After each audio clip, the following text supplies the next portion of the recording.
live. Live. Go live. P live. Oh yeah. Am I live? Mic check 1, 2. Live. Let me just confirm audibility. Today I want to celebrate Mr. Peter B's birthday. I want to celebrate Peter B's birthday. For those that don't know about Peter B, please tell them that invite them. Those are acting why people like these obedient people. Happy birthday, Peter B. Let me put it in the chat. Happy birthday. Why do people like supporting this man? Today, come and hear people's testimony. All right, guys. Good morning, good afternoon, good evening. Welcome to the Emir Sirdam show. It's a beautiful Monday from my side of the world. I hope you guys had a great weekend too. My weekend was joy and a mixture, bad belle people, good people, adawa. If you are not like young adawa everywhere. But at the end of the whole adawa, we came back to reality that the greatest is the greatest. Somebody say, oh yeah.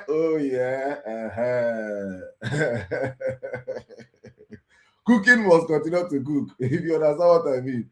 But for those that don't understand, well, thank God that I think I say this all the time. Wait, first, before I start my story, let me first of all thank you guys that have joined us already. Thank you to all of you that have already tuned in from all the platforms already.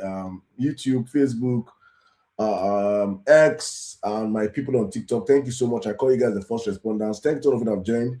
Please, I want to indulge all of you as I will all be doing on the course of this show. One more time to remind you guys to please let's share the live. Everybody, please copy the live and take it to your WhatsApp stories, your group, family group, your secondary school group, all those group of Nigerians that that they need to be in the conversation or they need to get and join political conversations like this.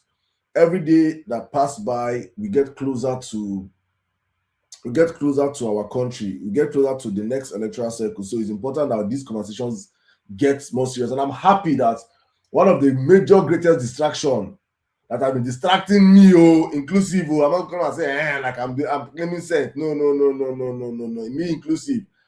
The greatest distraction is now over. We can now focus on reality.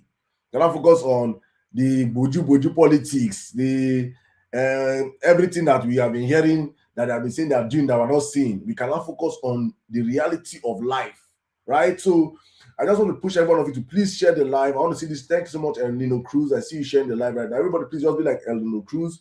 Please, wherever platform you're listening to us from, if you're on Facebook, please share the live on Facebook. If you're on X, please share the live on X. If you're on YouTube, please share the live on YouTube also. Every platform, let's share this live. Let's get more into the conversation as we always do on this platform. Very important. Please repost the live, share the live. Let us talk about very serious issues today. Please. I know many people want us to do today football banter. No, all I have to tell you is that you can do banter on another day. If people want us to do it, we'll do it. You know, saying I know they take class. But I'll just ask you to show me your World Cup. If you don't have it, I'll drop you. And then the banter will end. But let's focus on serious conversations today. But please, guys, and before we jump into conversation today, I want you guys to please, as I've already said, share this live, repost this live. Let's get more into the conversation, because I always do this and I say I want us to have most of our people up here before the show starts. I want people to understand what we're doing here. Please, very, very, very important. Everybody understand what we're doing here. I want you guys to thank you so much, Jay Stones, for sharing the live. Guys, please, as we go live, if you want to come up on the screen, I see you guys requesting for the mic already from Facebook. We are only going live for today. Please, for today, we're going live only from TikTok. Hopefully by tomorrow, I'm working. I always say this all the time. I'm working. Even if I know they work, sometimes I'm working. I'm working towards seeing how I can make sure Please, if you have an idea of how to do this or you can help me, let me know, please. I want to have this community of everybody coming and contributing from other platform, but this is actually a TikTok show, and TikTok is the ground zero for this show. So I try to make sure that while we're doing this, that you guys can understand where the conversation is coming out from is on TikTok. But everybody is allowed to air your opinion. You can put your comments. I'm going to read all the comments as much as possible. Favor Chidi say, please let us leave this Ronaldo Messi debate and focus on weightier matters at hand. Thank you, sir. That is from Favor in on, on Instagram. I agree with you. We will probably leave it for another day, but today it's more about our country. If you're joining us for the first time, this is a political social platform where we talk about Nigeria, Africa, and the world events vis-a-vis politics and social happenings across the globe. And most especially, we do not discriminate here. I always say this, that I have my bias, I have where I stand, I have my agenda, and I'm not apologetic about it. I am stern and hard on where I stand, right? But I don't stop people from coming to air their views on my platform. So wherever you stand on the aisle of the conversation, if you're in the supporting the devil, like I have some of devil worshippers that always come here on my platform to sell their devil, and I allow them. It's a free world. But I do this just for Nigerians to understand, especially Nigerians, to understand, look at the quality of the conversation emanating from both sides of the aisle. You be the judge. When I say what I want to say and I allow the children of Satan come and say what they have to say, you be the judge, right? So we can all come out and give our different agendas. Then it's left for the common man to say, okay, this guy is sounding like, if the devil is sounding like something you like, you can follow the devil. It's a free will. That's why we have free will as human beings, right? So that's what my platform is for today.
Other platforms. So other people, I go on their lives, Nigerian lives, you have to pay to come in up and speak.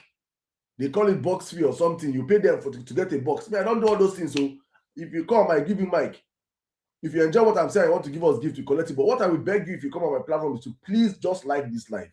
Help us grow this life by power tapping the light. Don't be tapping on my face. Pa, pa, pa, pa, pa, pa, pa. That is all you can do for us. That's all you can do for us. And if you're on other platforms listening to us and you like the conversations, please, you can help us by sharing the live. If you're on X, repost the live. If you're on YouTube, please share the live. That is how you make us grow, because you know the quality of conversation we have on this platform. You know the kind of information that comes out from this platform. You know that Nigerians need to listen to us, what we're saying. That's how you can contribute to growing this platform. I thank you so much for all of you already sending gifts. God bless you guys. Please, let's have a wonderful show tonight. And on my platform, every time we come out on the Emir Sirdam show, we talk about the state of the nation, state of Nigeria, vis-a-vis what's happening today, how things dey. But I will not start this show without doing something that I wish it fell on the day of our show. It would have been a very bright day for me, which is talking about the birthday of the 65th birthday of the man called Mr. Peter Obi.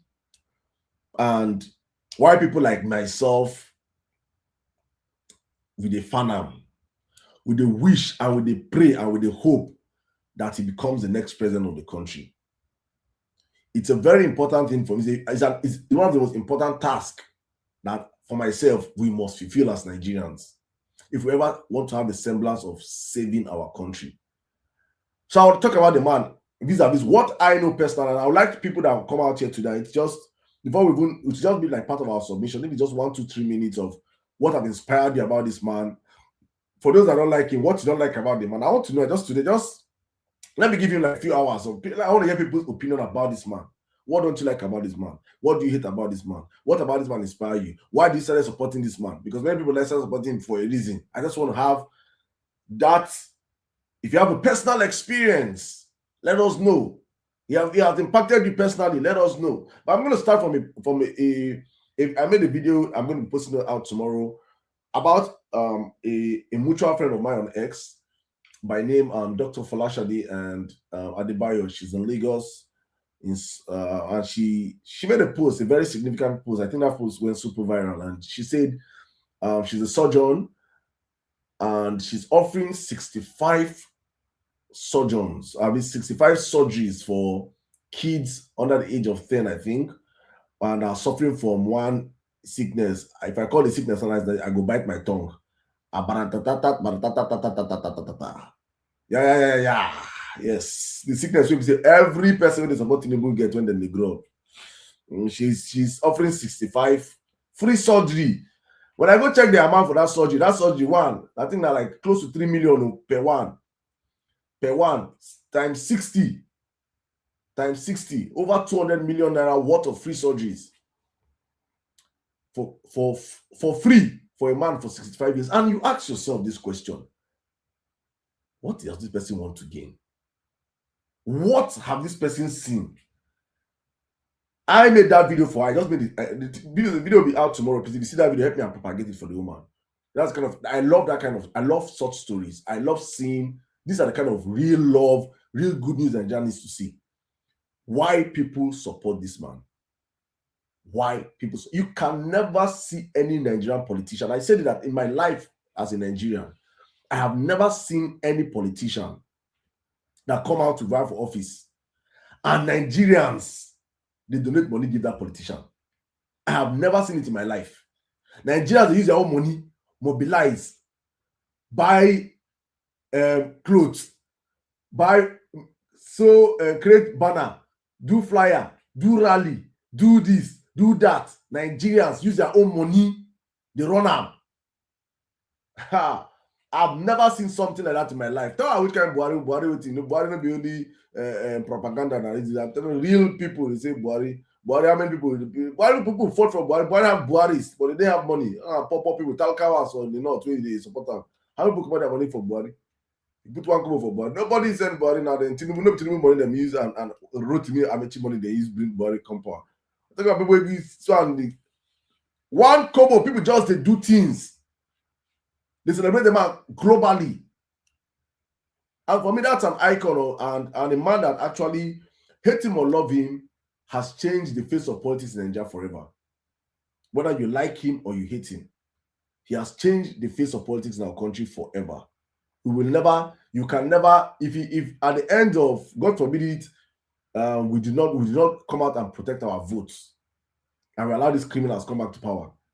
One thing would have been said about that man, that a man came and told Nigeria that you should believe in the process, and Nigerians came out and believed in the process and followed their votes across the country, despite everything. A man that came out without no local government chairman, no councillor, no state house of rep member, no federal house of rep member, no senator, no governor, nobody backing him, just himself, his goodwill, and millions of Nigerians across the globe saying, we believe in you because we have seen something about you. Your not just what you have seen about you, your past antecedents, the life you currently live is exactly what we want to live like. And so it hit me up, and I was talking, and while I was seeing that whole stuff, I was like, I'm going to share that story of my own personal why I would love it to be. But I want to bring in a video I watched this evening to bring context to what I have to say tonight. I watched an interview of Omoyele and Sowore this evening. Naturally, I did not watch Sowore interview. I've already made a video about that interview, so I'm going to put that maybe probably tomorrow or next tomorrow, one of these days though. And I naturally do not watch because I know that Sowore in everything. I know, yes, I have my bias, I have my thinking. I believe that there's somehow Sowore have his own agenda that I do not necessarily align with, even though I know that, honestly speaking, I know that you can hear this guy speak and everything, you know that what he's saying is the truth. So I don't want to dwell on the messenger right now. I want to dwell on the message of the interview. He was on same phone and he asked him a question about Femi Gbajabiamila. And he reiterated what we were saying here last week about how Femi Gbajabiamila duped his client in Atlanta, Georgia, of the tune of $25,000 and ran back to Nigeria. And Sowore's newspaper picked it up. Sowore said when he was doing investigative reporting. He reported on that news. I want to paint you a picture of how corrupt Nigeria is. Sowore said he reported on that news, and all of a sudden his phone rang one day like that. Guess who was calling him? See, in Nigeria, you will live long enough to see people that you eulogize turn to villains, to see people that you respect, people that you see on your television are criminals, people that you see and say, oh, this person is when I growing up as a child, right, I told you people that my late dad used to be someone that was always news centric. I'm always the one he sent to buy newspapers for him. I'm always tuned in with him, NTA channel 2, I think channel 7, watching NTA news at 9. Then steady, I'm always in front of the camera. So I can remember all them series Toba, them Aisha somebody, them the Abike and Darabi Dabiri, what do they call that woman name? Abike she used to host, I think, the Sunday show. So she had a special program at 10 o'clock, I remember 9 o'clock on Sundays. I can never forget that woman's show. I used to love and respect that woman. So what I said that when he picked up his call, that who called him was Abike Dabiri. Called him and said, so I go for now. That's why you go. Why you go cast my brother like this now? He said, who is your brother? Now what do you go that about my brother? Now what can we do about it now? How can we take it down? Something. So who is your brother? Abike told him, Femi Gbajabiamila. He said as of then he did not even know who the guy was. He just saw the case and he reported it. And I was like, so you know criminals? Then she started laughing. So your brother is a criminal. Abike. When I heard that, I said, my God. I said, what? And so he did everything he did. A man that is and so when they went further to say, because the interviewer was asking that, so you mean? He said, yes. And he answered that, don't you know that the current state Ogun State governor was arrested in America for drug-related cases. Dapi Abiodun. The current man that is in Aso Rock today had drug cases in America. Criminals are at the center of making decisions in our country, and you expect that country to work? How will that country work? How do you put rats in a warehouse of rice and you expect that your rice, you come out and you see your rice intact? How? Nigerians, how? Please, someone should explain this to me. How? I'm going to put that in. I'm going to post. I have a video on that. Now go watch. Now let you watch for yourself. Criminals are the ones in the center controlling our country today. I tell you the truth, except you want to deceive yourself. There is no policy. There is no amount of legislating. There is no amount of PR propaganda that you can do as a human being when criminals are in charge of affairs in your country that will make that country work. It doesn't work anywhere. You cannot go and find any developed nation on earth that is run by criminals. Even Colombia knew the effect of having a drug dealer, a criminal like Pablo Escobar in their house. Pablo Escobar was elected. Go and read about Pablo Escobar. What the great things. He's not even like these wicked ones that we have in Nigeria. Pablo Escobar was a drug dealer that was actually helping people in Medellin. Sponsoring people, sponsoring events, superstars, football. Almost all the sports clubs in Colombia, so they were all run by drug dealers. They were empowering people. They were giving real-time jobs, touching lives of millions, building hospitals, building this and that. They were constructing things with the drug money safe. So the people had every reason to support them in their crime. This one that you're in Nigeria now, these criminals are stealing your life, your future of your children. They're not building anything for you. They're taking the money abroad and buying houses for their children. Sheyi Tinubu has a house worth how many billions of naira if you convert it in London? Tinubu's daughter have houses in New York. What billions? They don't build that for Nigeria. There's no benefit of Tinubu's criminality or Femi Bajabela's criminality in Nigeria for me and you his supporters. Now, what is the benefit? What is the benefit for you that you slave for these people day, morning, and night? If they were criminals and they were using their crime proceeds to help me and you, I can understand your sentiment and alignment towards these people. I can understand even if it is bad. But Colombia understood it and said, despite the fact that Pablo Escobar was doing this, there is something that is called morality. There is a reason why when you call Colombia today, you're thinking about drugs. Meanwhile, Colombia is one of the most beautiful places on earth. But if you visit Colombia with your passport today, and you're leaving Colombia and entering any other airport in the world, they will look at you and be wondering. They first of all look at you with two eyes. A black man in Colombia. What are you doing there? The next that comes to mind is that you went into transport. They'll ransack you, they'll keep you back. They would have forgotten the great things that God has kept in that country that went because of the activity of one man and his cartel. Nigeria saw such a person, and some people said it was deemed fit enough for that kind of person to occupy the number one position in our country. We are practically doomed as a people.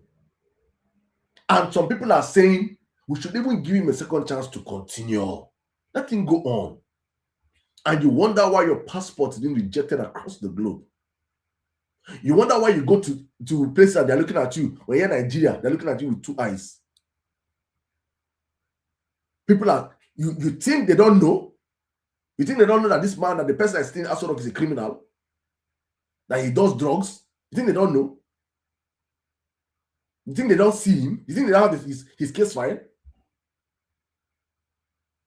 When corrupt people occupy the center of power or governance in any institution, in any country, in any family, in anything about life, when corrupt criminals occupy the center, that country can never have a headway. It is not by, there is no magic. So whether you like Tinubu, whether you're sleeping, if Tinubu is sleeping with you as a woman or as a man, anyhow, whatever it is, you can gain your personal benefits, but don't tell me that it's for Nigeria, because Nigeria can never grow. I'm not cursing Nigeria. Nigeria can never grow. Nigeria can never work under Bola Tinubu. It can never work under Bola Tinubu. There is no magic, there is no policy, there is nothing. These are career criminals. Now waiting them be this. Facts. Not allegation, not allegedly. These are career criminals. He has a case in America. His deputy has a case in America. His deputy has a Boko Haram link. His chief of staff has a case in America. It's insanity what we're passing through in our country, and people want us to continue with this madness. Come on, Nigerians. Come on, Nigerians. We can do better. We can really do better as a people. Please, if just for anything, but for the morality sake of our country, for the fact that tomorrow, me and you are the ones that will suffer it. Our children will suffer it. This man is close to his grave. He has enjoyed life to his fullest. One more time, I ask you, the proceeds of their criminality, how have you as a person benefited from it?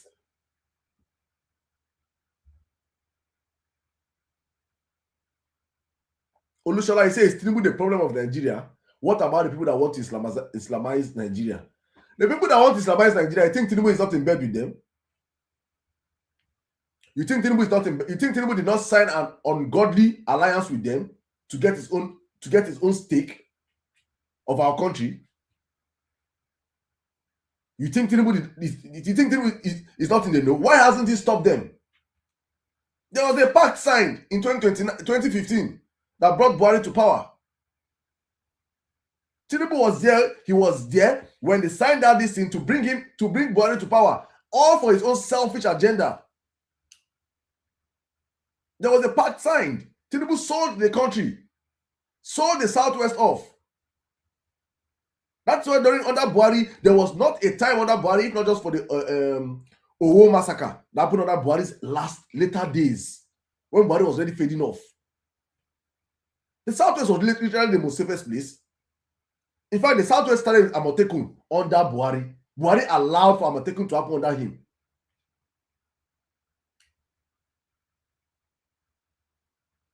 For you to understand that, no, it was Tinubu that actually got into that unholy alliance himself.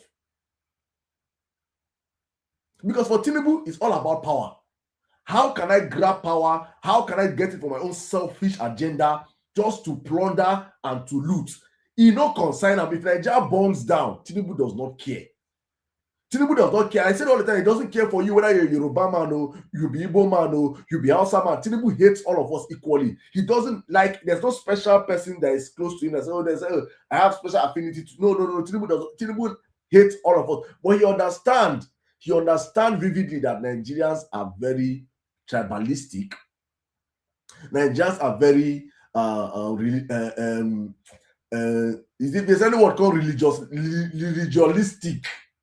He knows that Tinubu is I won't call him smart. He's an evil person. He's an evil creature. So I cannot call him smart. There's no smartness in this. He's just someone that knows how to weaponize what divides us.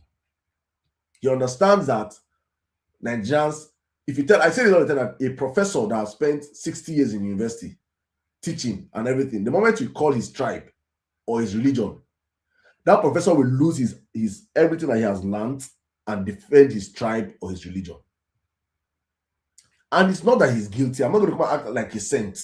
Like, oh, it is almost every Nigerian that acts this way. Tinubu understands this. So what does he do?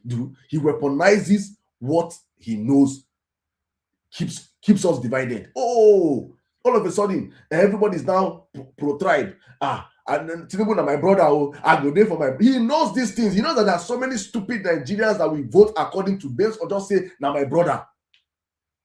Or and there is nothing like now you don't say about Islamization. Listen, Tinubu is in bed with the Islamization people. Why you not? He should be the first person you should be kicking out. But you look at him from the angle, now my brother. So no, your brother does not like you. Tinubu is that perfect axe that is cutting down the forest, but the forest is shrinking, and he's saying, "Oh," and the axe is telling the forest, "No, I'm one of you now. I can't see my handle. My handle is wood," and the forest is saying, "Oh, now our brother, now wood didn't hold."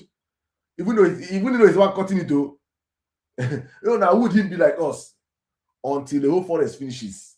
Then they realize that this axe was never one of us. He was just disguising our midst. That's exactly what Tinubu is. To what benefit has Tinubu benefited his region, his alleged region? Because this man has no father, has no mother, has no siblings, has no childhood. Even people that were born in 1662 have pictures today on social media.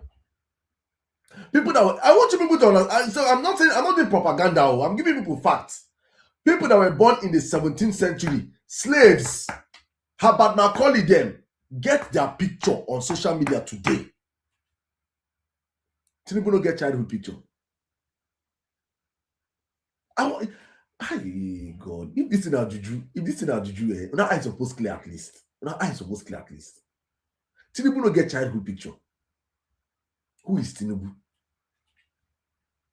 You that want to die for this man, you that want to defend this man with all your body, soul, and spirit. Who is Tinubu? He has no. I said, if I see you doing, like I gave example again about the drug dealers earlier on, and I said, if Tinubu was, with all his illicit gotten wealth, was doing great things in the Southwest, like let's look at Awolowo. And Awolowo, till tomorrow, till the next 50 years, Awolowo will be remembered for Cocoa House, for OAU, for those teaching schools he built across the Southwest.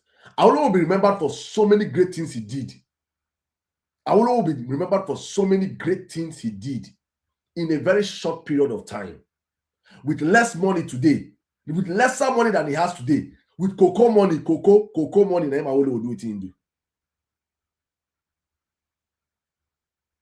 If you do bigotry as a Nigerian or as a Yoruba person for Osibanjo, I can understand. This is a professor that went to school. I can understand that. If you do bigotry for people who get sense, president of additional, the president of African Developmental Bank, I can understand. People will get sense, people that you can track and trace their ancestry. But when you do bigotry for a man that only cares about himself, that his mantra to come into power is Emiloko, it is my turn, my own turn. They now want to understand that many of the people that are already also blinded by bigotry came and said that Yoruba local. You know, I said they talk about Yoruba turn. Okay, as it don't be Yoruba local now, so they speak now. What have the Southwest benefited from Bola Ahmed Tinubu apart from appointing his own Yoruba cabinet? Remember what I'm saying now. His cabinet is not pro-Yoruba. They are pro-Tinubu, but they are Yorubas. You understand that? What have he done specially for the southwestern part of the country today? The Southwest is unsafer today than it was before Tinubu became president. That is the primary duty of any presidency, security of life and properties. He has failed in that. Under Bola Ahmed Tinubu's journey to becoming the political leader of the Southwest, all we see now are criminals. Criminals emanating from the Southwest, occupying exalted positions. So you that went to school, you that graduated and went for your masters, did PhD like my brother Dauda, did 7 PhDs. Under Bola Ahmed Tinubu's Nigeria, you cannot have a space. Because I've come out to tell you that MC Olomo, an NURT driver, is better off than graduates. That's what they said. They are better off as an NURT. Look at the people that Tinubu have brought out to limelight in the Southwest. Look at their character. Go and look at the kings that became kings under his reign as the political godfather in the Southwest. Go and look at their character. either a former criminal or a current criminal or a incumbent. Just go and look at the state of their character. It is insane. And that's why for me it's important. I just keep saying this for Nigerians to understand that if we want to fix our country, we have to start looking beyond people that naturally, you want to be a criminal, then God bless you, be a criminal. No wahala for you and for your pocket.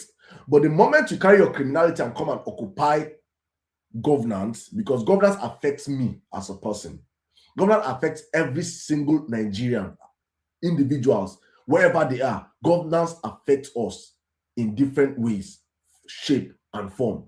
The moment we allow criminals take over the center of conversations in our country, please don't tell us you want to fix Nigeria, because criminals cannot fix criminality. Criminals can only enable criminality. That is why the chief of staff to Bola Ahmed Tinubu is an indicted criminal. Dauda was on my show last week and he confirmed it. Dauda is the APC spokesman on TikTok. He confirmed it that Femi Gbajabiamila ran away from America for $25,000 scam. He confirmed. It's open record. And that person is, oh my God, Nigerians, do you understand what I'm saying? I don't understand what I'm doing and saying what I'm saying. But please, guys, put this to context now. I beg. You want to go collect Nigerian visa? You want to go collect American visa, or you go American record itself. The person as the chief of staff to the president of your country has criminal records in America. The president that is the president of your country have criminal records in America. How about Nigerians? Let me bring people up, I beg. Let me bring people up, because honestly speaking, this is crazy, man. When I think about our country and what we have enabled is insane. It's insane, honestly speaking, it's insane. I just hope that we can move forward in this our country, in our conversations, and understand that if we want to allow criminality in our country, we cannot legalize Nigeria to become the criminal nation, right? But if we choose to be serious and have serious conversations, please, I'm bringing you guys up. While I bring you up, please mute your mic. Just make sure that your mic is muted. Why coming up, please? Thank you so much, guys. Thank you so much. Meanwhile, please, everybody, let's keep out tapping the live. And my brother Olushola, you can always come up here and request the mic. I say it all the time on my platform. I don't gag people. You cannot be a Twitter finger. And if you trust what you're saying, you can always come and speak. Please, if you come up here, please mute your mic. I beg. Lionheart, please mute your mic. I don't hog my mic from people. I allow everybody to come out here and speak. You have an opinion, share it. It's not. You might not like how I'm saying it, though, but the truth of the matter is that you will hear it. That is the truth, right? So I say this back again, one more time. And for me, that's why I'm so big on my support for the man called Peter Obi. Because I cannot, for the life of me, have a criminal as my president. I cannot, for the life of me, wake up and tell my children that the man I call my president is a criminal. He's a convicted drug dealer in another man's land. How do I explain that to my children? How do you explain it to your children when your children go and read and do research and they say, and Daddy Olushola, so our president was once a drug dealer. Can I also push drugs? What do you tell your child? Since you are not agree think for ourselves. If your child comes and says, Daddy, my child was also, Daddy, my child, I was doing research. And I saw that my president is a criminal, is a drug dealer. Daddy, what can we? What do you have to say? What will you tell that your child? I want to know, APC supporters, what you will tell your children when they ask you this question. Oh, no, it's politics. That's what you tell them, it is politics. So if you don't understand that in politics there's a part of morality and there's a part, and a morality itself, it should be a cardinal point. It should be one of the non-negotiables in choosing your leader. That morality is very important. Then you've been brainwashed for so long. You can't have criminals run your country and expect your country to change. It's not happening anyway. But let me just piggyback to why I said this at the very beginning, why I support the man I support, Mr. P2B. There's a reason why I support Mr. P2B, because it is very, very simple. See, it is like light and day. It's like night and day. It's like black and white. I have just spent a few minutes painting the character of the current man that is in Aso Rock, a convicted criminal case on drug dealing in America that ran away and forfeited over $460,000. The same man came back, became a Nigeria. Our morality is dead. Ran from America for drug case, come Nigeria, become senator, become governor, become president. And you tell me that Hush Puppy no get choice. Hush Puppy will come back and become a governor one day in Nigeria. And you see Nigerians that support Tinubu hail him. The same Nigerians that support Tinubu will hail Hush Puppy. If Anini was alive today, if Evans the kidnapper comes out of jail, the same people that support Tinubu will hail him. Because there's no difference. I want to select criminals. When I want to say segregate for criminal, no. Criminal is a criminal. But on the other side, there's a man that have come out and say, go and verify. Everything I say here, go and verify. For all I'm saying here, a man that came out and said, the only governor in the history of Nigeria, I'm saying this from, in fact, no, sorry, there are two governors. Let me not say governors. There are only two governors. One, may God bless his soul, the late Umar Yar'Adua, and Mr. P2B are the only governors in the history of Nigeria, our history, that when they were leaving office, they left back money for their states, money that they would have stolen. If P2B has stolen, let me put it in context for people. When I say it, some people don't understand.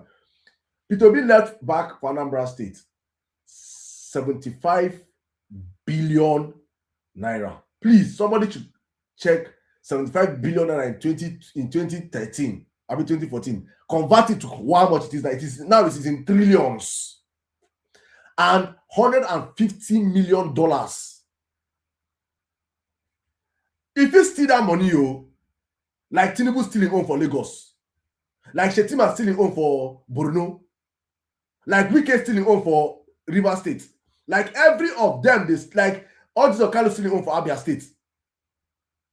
Like every one of them stole their own in all their states. 36 state governors stole them. Akpabio stealing home for Akpabio. They fit steal them. If Rotimi Amechi, all of these people stole from their states. And they are working today. Many of them are in the state house. Many of them are even vying for presidency today as we speak. If he steal that money, he say no. I live out for my state. As he left that money for a state, he said, don't pay me pension, no. As we are speaking today, as we are speaking now, Tinubu is still collecting pension. If I read, Tinubu is the most greedy human being on earth. If you greedy past Tinubu, you're Satan. If you're more greedier than Tinubu, you're Satan. Tinubu, I've not seen anybody as greedy as that man. He's a greedy, Tinubu na greed personified. If I read for you Tinubu's pension, what Tinubu they come from Lagos every year. If you hear what Tinubu gets from Lagos State every year as pension, hi, oh my God. You go mad. This is a very greedy man. This is a very wicked human being.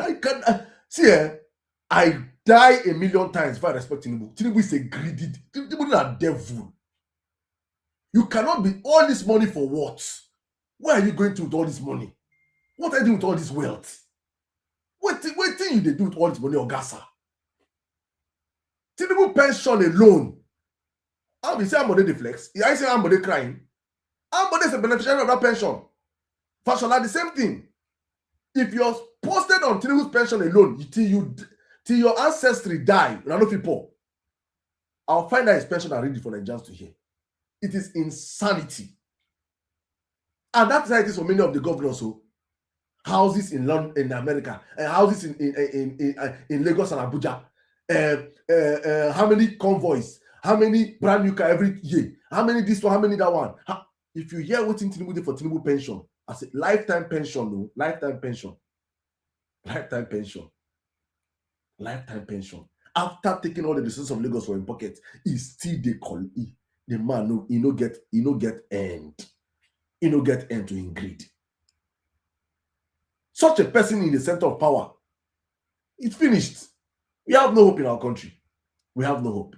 And that's why I'm on the other side. A man that finished everything he did, gave his state money, over $150 million. Do you know if Tinubu see that money? If you say Tinubu no, say with the people keep that money, he must become with a big friend. That period, he go collect am. He go collect the money. If you don't say Tinubu here, that money, and Tinubu go say, you do it. Tinubu say, if Tinubu come here now, he say, you know, they give me gift. He go convert the gift. How much? 100. He said now he convert to $100. He go collect them. That is how that man is. He no fit see you chop. He go collect your own. It is that greedy. And I'm telling you from experience because I know a lady. I'm telling you before. If you see this where this man's land is, hey, with all the land which Tinubu get for Lagos, Tinubu wants to collect that woman land. Tinubu wants to. I'm saying not today. I'm telling you since 2010. I've known that woman. Her case with Tinubu. I'm first-hand information. So I've been documenting his greed from way back. We cannot survive such a person in Aso Rock for 2 years, for 210. That's why I'm introducing people in Nigeria. So please go on the safer side. Go on the side of someone that have proven not to be a thief. You can call him anything on earth. Do you understand what it means that a politician can be called anything on earth but not a thief? Hi!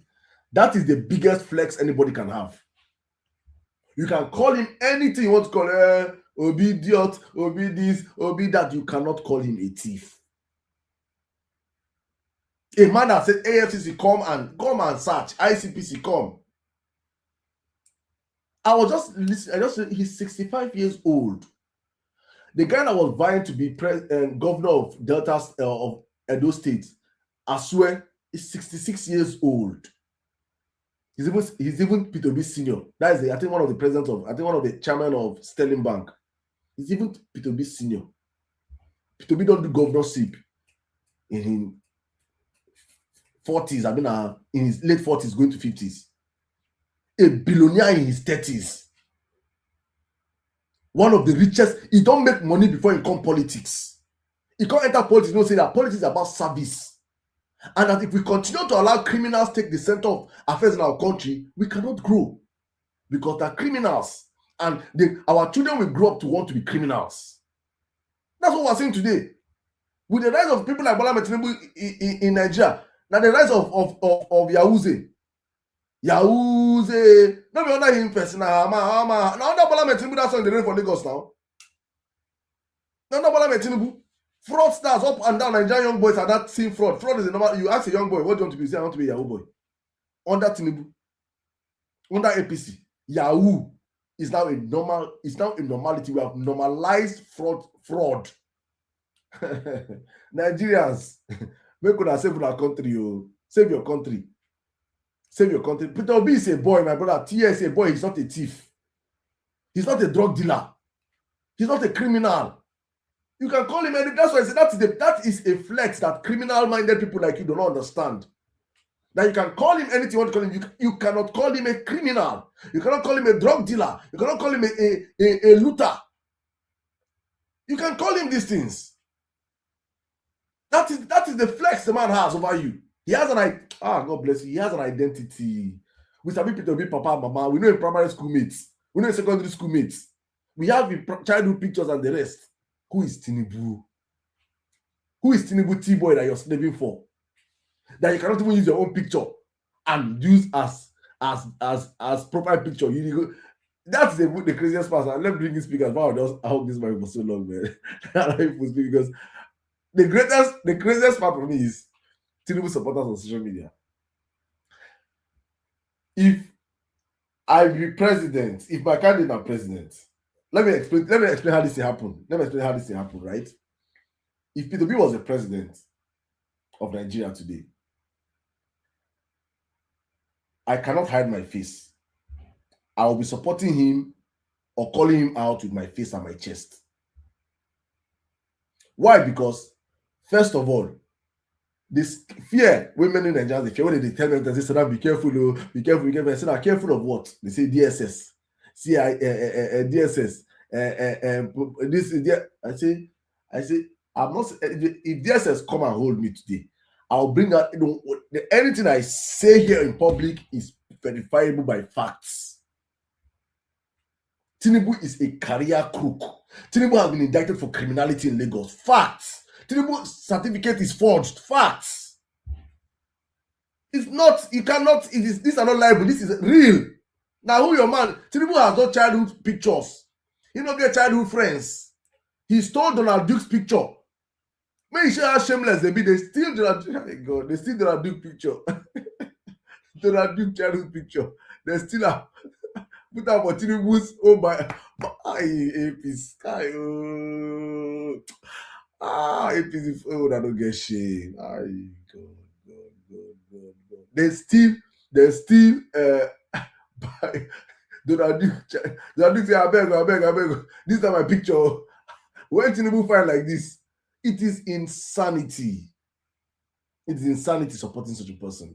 But that's why I'll leave it for other people to come in and speak, my guys. Welcome to the show. Let's have a wonderful conversation. Let me wrap up on that. Sorry, please. Like I was saying, if as a Tinubu supporter, P2B is the president, and I see you being faceless on social media, I can understand. If I see a faceless P2B supporter today, I can understand why you're hiding your face. Because you're not in power. Because you're scared of maybe these criminals trying to persecute you, because like they always do. If you speak about bad against government, you see that supporters saying, tag DSS, tag that one, tag this one, tag that one. But look at them, look at one of them here. They have posted this live now on their WhatsApp story. Tell them to come and post, tell them to come and be posting nonsense on my story. Look at them, they're posting. See, Jaguda. Look at the kind of name that they've used as I said, Jaguda. See how look at him, check his profile, he's faceless. Go and check it, he's faceless. I bet anything, T-Boy, faceless. They are all 90% faceless. How can you be faceless and supporting the man that is in control? That EFCC cannot catch you, DSS will not catch you. What they call it?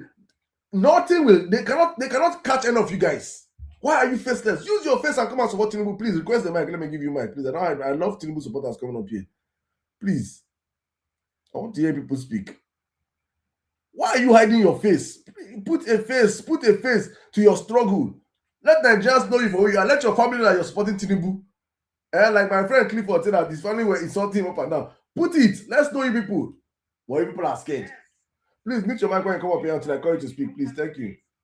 Please don't know that when you come up my live, just wait. I'm going to allow you to speak. Please, if you're a Tinubu supporter, please, I give you the mic. Come up here. I'll give you, please, but don't be faceless, Sha. I want to see people's faces. Let them just see people for who you are. Thank you. Let me open up the mic right now. Thank you guys for joining us. Please, guys. Let me open up the mic. Please. Please. Possibility, please. On my platform, don't wish anybody dead here, please. I beg. I just hope he stays alive to see Nigeria that can walk. He doesn't need to die. Meanwhile, guys, let's power tap the live. So I open up the floor right now with word that holds. Let me switch you up real quick. Switch positions. Please, 5 minutes. I'll give everybody 5 minutes so everybody can speak. In that order, word that hold by Osman, 5 minutes to Wiz Diamond, then Circle in that order.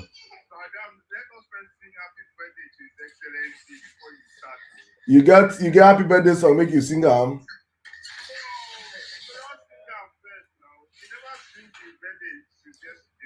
Oh, not true. My brother, I mean I don't sing her for house. Oh.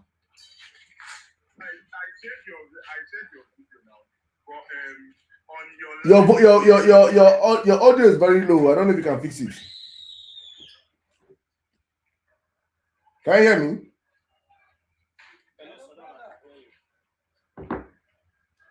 Word that hold by Osmond. Okay, Saddam, good evening once again, and it's always good. Please, my brother, can you work on your audio, please? Hello, Saddam, can you hear me? Yeah, I can hear you, but your audio is low. I don't know what's happening. Okay, let me disconnect my headset. Yeah. Please, let me just use that as a reference point to everybody. Please, if you want to speak, please just make sure that your audio is you're speaking to your phone directly, not to your earpiece, please. So that we are connecting across other platforms, so that other people can hear you from. But before I bring you on my what that Osmond, please, guys, wherever you are watching us right now, please let's share the live, repost the live, and TikTokers, please power tap the live. Please power tap the live, please. Mr. Jacob, please be patient. You came up here, and I'm certain you came up here and you saw people here, right? That's part of the Nigerian problem. Please, if you come up here on the live and you see other people on the live, you should understand that you met people here. They have to speak before you speak, right? So the mic don't get to everybody. As long as you request the mic on my platform, I will make sure I bring you up. If you're not up on the box yet, you're requesting. Just be patient with us. When we're done with the current speakers, I will shift the box or that people that are down there requesting the mic. So just be patient with us. Everybody's gonna have a chance to speak. 5 minutes per speaker, please. Osman, if you can hear me, now let me test your mic, please. Can you go on? Yeah, Saddam, I can hear you. I believe you can hear me too. Yeah. Audio, brother. Go on. Shoot, my brother. Alright, once again, I say good evening to Saddam Show and to everybody listening from every platform. And as we all know, yesterday was Mr. Peter Obi's birthday. In all, we wished him the best we can all wish him. And our prayer is that come next year, his next birthday will be celebrated as the president of this country because he deserves it. He deserves it by his track record, by everything that has to do with leadership, that has to do with human sympathy. The man deserves it. So it is now on us as a responsibility to ensure that after we vote, we must ensure that our vote must count, whether we like it or not. So I won't spend much. I just want to greet everybody on the show and encourage us to continue pushing the good will of the country because this country is ours. The country gets spoiled today. We all are all spoiled. So in all we do, I also want to plead with our conscience for those of us that are still supporting this crooked APC and Tinubu's government. I believe that when we all go to market, we are buying things the same price. All what we have to know is emotion no dey for prices, so prices no get emotion. What the price is states, that is what everybody will pay. We can all see how things are getting high each day. Recently, I saw on one of the news platform on how this government has budgeted about 8 point something trillion naira in developing mosques and churches.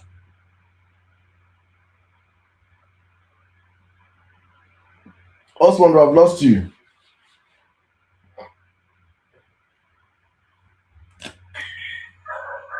Osman, we lost you. Hello, Saddam, can you hear me? Yeah, okay, we lost you briefly. Hello? Can you hear me? I can hear you, Saddam. Then go on. We lost you where you talk about and this government budgeted trillions for churches and mosques. Yes, this government. Yes, is on one of the. I think it's trending.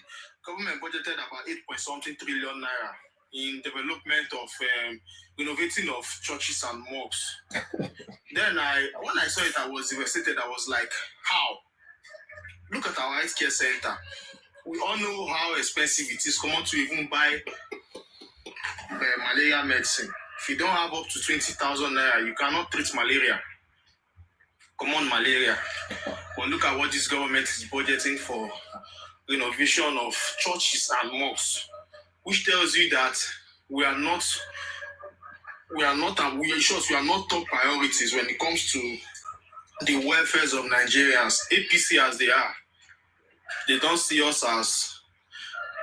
citizens as the priority. All these means are all just means to loot and embezzle the country resources and continue to put us in poverty. So please, I will plead and I will beg to all of us that will be voting for next year. If you don't have your PVC, please go and get your PVC. This one, it's now a must. Mama, Papa, or everybody, we should try get our PVC. We should vote, and when we vote, let us stand to protect our vote. Because whether we like it or not, we are going to fight the war of our life. We are going to fight the. Please, somebody should please send me that budgeting for churches and mosques, please, to my DM on X or Instagram, please. Anyone? I will search for it. Sirdam, I will search for it and I will send it to you. Please, I have to talk about that, please. Thank you, but I don't need that. I need that, pleplease. I will search for it and I will send it. When I saw it, I was devastated. 8 something trillion naira. That is what they budgeted for renovation of churches and mosques. I'm like, what the fuck is this? Tinubu. So Sirdam, I will leave the mic here. I just want to encourage everybody. Please, let us all do what is right. Even to our APC people, our APC brothers that have decided that they want to be doomed. We're not going to follow now they doomed though. But my appeal is you guys should use your head. You guys are still suffering the same suffering we are suffering. Tinubu doesn't care about you in any way at all. They don't even sabi you now. You guys are like instruments. When the show is over, you guys will be thrown away. So a country that works for everybody. And I'll say again, price is no get emotion. Sirdam, thank you for the opportunity to speak. Thank you, my brother. Thank you very much, Osman. Thank you very much. Please, somebody just immediately you're sent to me. I cannot check my TikTok now because I'm live on show, but I'll check it after the show. Thank you so much. Someone has sent it to you already, right? Yeah. But if you see, please send that to me also. Let me just have multiple sources, please. No. Thank you. 8 trillion for churches and mosques development. Please, sir, don't mute your mic if you're not called to speak on my platform, please. Please, I'll drop you, please. If you cannot wait for your time, please, you can drop and come back. I have people here waiting for me, please. Just be patient. If you cannot be patient, please, you can try on that platform, right? Thank you. My goodness. APC. Tinubu. Wiz Diamond, please, you have the line 5 minutes, please. Okay, so can someone else go? I'm looking for something that I really want to read out. All right. Yeah, please. That's fine. Just signify when you're back and you're ready. Lionheart, can you hear me? Lionheart, are you there? Yes, I'm here, bro. I'm here. Oh, sorry for meeting you, please. I wanted to switch your position, please. Okay, I think I've got some needs.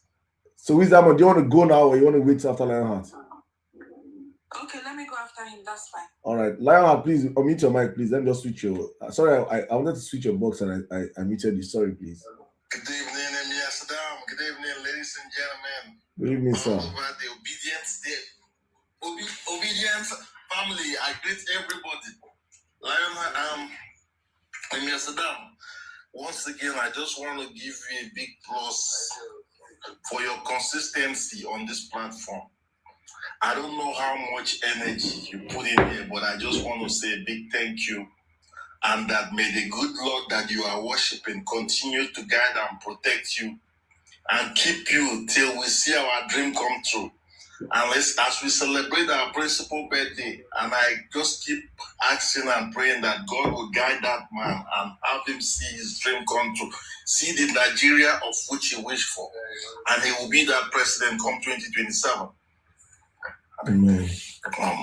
So I just wanted to just give a shout out to you, man, bro. I don't know where you get your energy. I have tried doing this, even this TikTok platform, but I don't have the energy. I don't know what motivates you, what drives you. I wish you can just get on my DM and tell me how you're doing. But your consistency is just too much. From Twitter, now you move to here, and you just you democratize the whole platform using everything. Saddam, I have to give you your flyers. If nobody's giving it to you, I have to give it to you. Okay? I said big thank you, and I hope all of us understands the challenge ahead, how we get to where we are going come 2027. It's not a joke. This drug baron and these terrorists that we have in the Aso Rock, they are not playing. They are serious, just as we have to be serious and understand that politics is a serious business. It's no longer a joke again.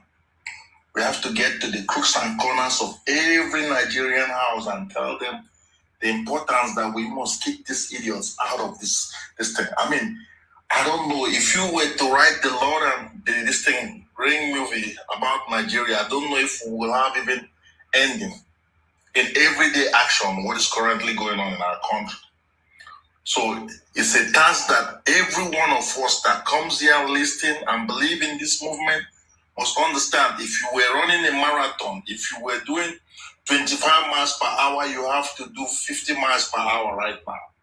That's the kind of energy that we need to make sure that come 2027, we'll take these people, we'll send them home, and we'll send them packing. And not only send them packing, but also we prosecute every one of them that has impoverished Nigeria, that has committed this criminality that we see going on currently in Nigeria, and those kids that are being kidnapped every day, those lives that we've lost, make sure we put them on trial. They should not just walk away free. I mean, the impunity in this government is just too much. I don't even know where to start. I don't know where to start, and I don't know where to end. I mean, we see the everyday activities. Every day is one revolution after one revolution. Is it the kids that were just released in Oyo State that they're lying about? Is it the guy that created the agency at the Aso Rock Villa that they're lying about? Is it, the airplane that landed on the streets of, Finnish highway that we don't even hear nothing about? I mean, come on, is it the methamphetamine labs? I can keep going. There's so many things. Is it the Lagos Calabar Coastal Highway? I mean, these people thrive on propaganda. They keep us intact. We cannot even balance the news. Every day you wake up is one chaos, and they are siphoning our natural treasures. They're siphoning the money of Nigerians. So, like I said, I beg on every one of us here to understand the task ahead of us is more than one man burden. Every one of us must double our race. And come 2027, may God be the glory. We will take back our country. I yield with that. With that, I just want to say a big happy birthday to our leader, the man who has inspired every one of us to believe that there's still hope in our country. Mr. P2B, happy birthday, sir, once again. I know you're not here. Hopefully you're hearing my voice. Thank you. All right, Emir Sirdam. Take care, brother. Thank you, man. Thank you very much, Lionheart. Thank you for the kind words, sir. Thank you very much, sir. Peace. Thank you. Yeah. Thank you. Let me just put this in context, please. Honestly speaking, right?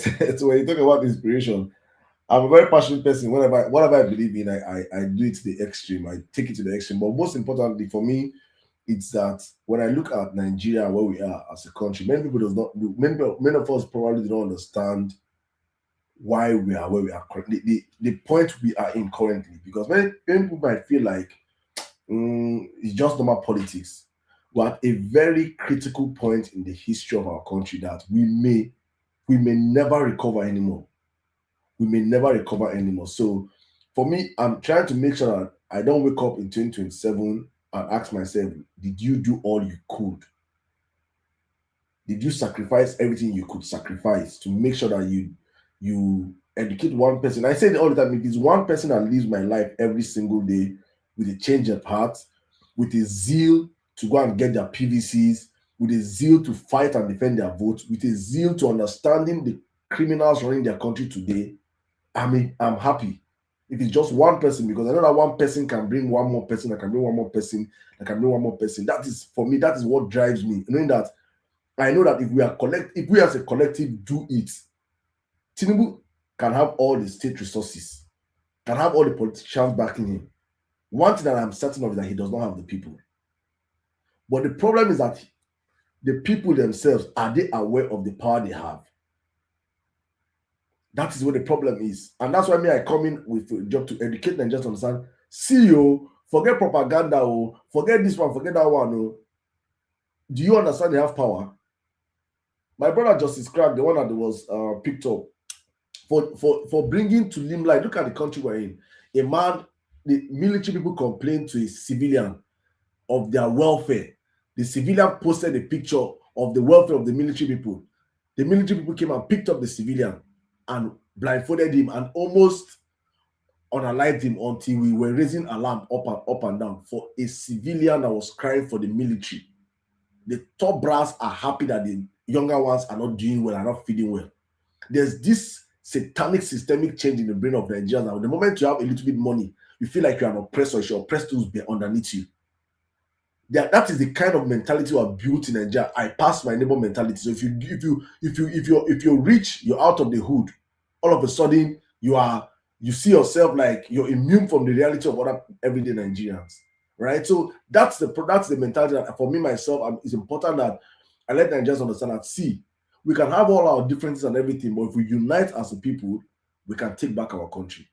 And that's why I'm doing what I'm doing. And I hope everybody can just please do your bit. It must not be like Saddam. You can even be bigger than Saddam. You can even do more than I can do self. But start something. If it's 10 people you're talking to every day, if it's 5 people you're talking to every day, please, the stake of this country is too important. If you understand that even if you're in diaspora, all it will take is one policy, or one set of mad people like we are seeing in South Africa today. For you that is in America, or in Canada, or in UK, or in Europe, to be heading back to Nigeria. What kind of country will you be heading back to? That's what keeps me awake every day. Saddam, if something happens down and you're to leave this comfort zone back to Nigeria, what kind of Nigeria are you going back to?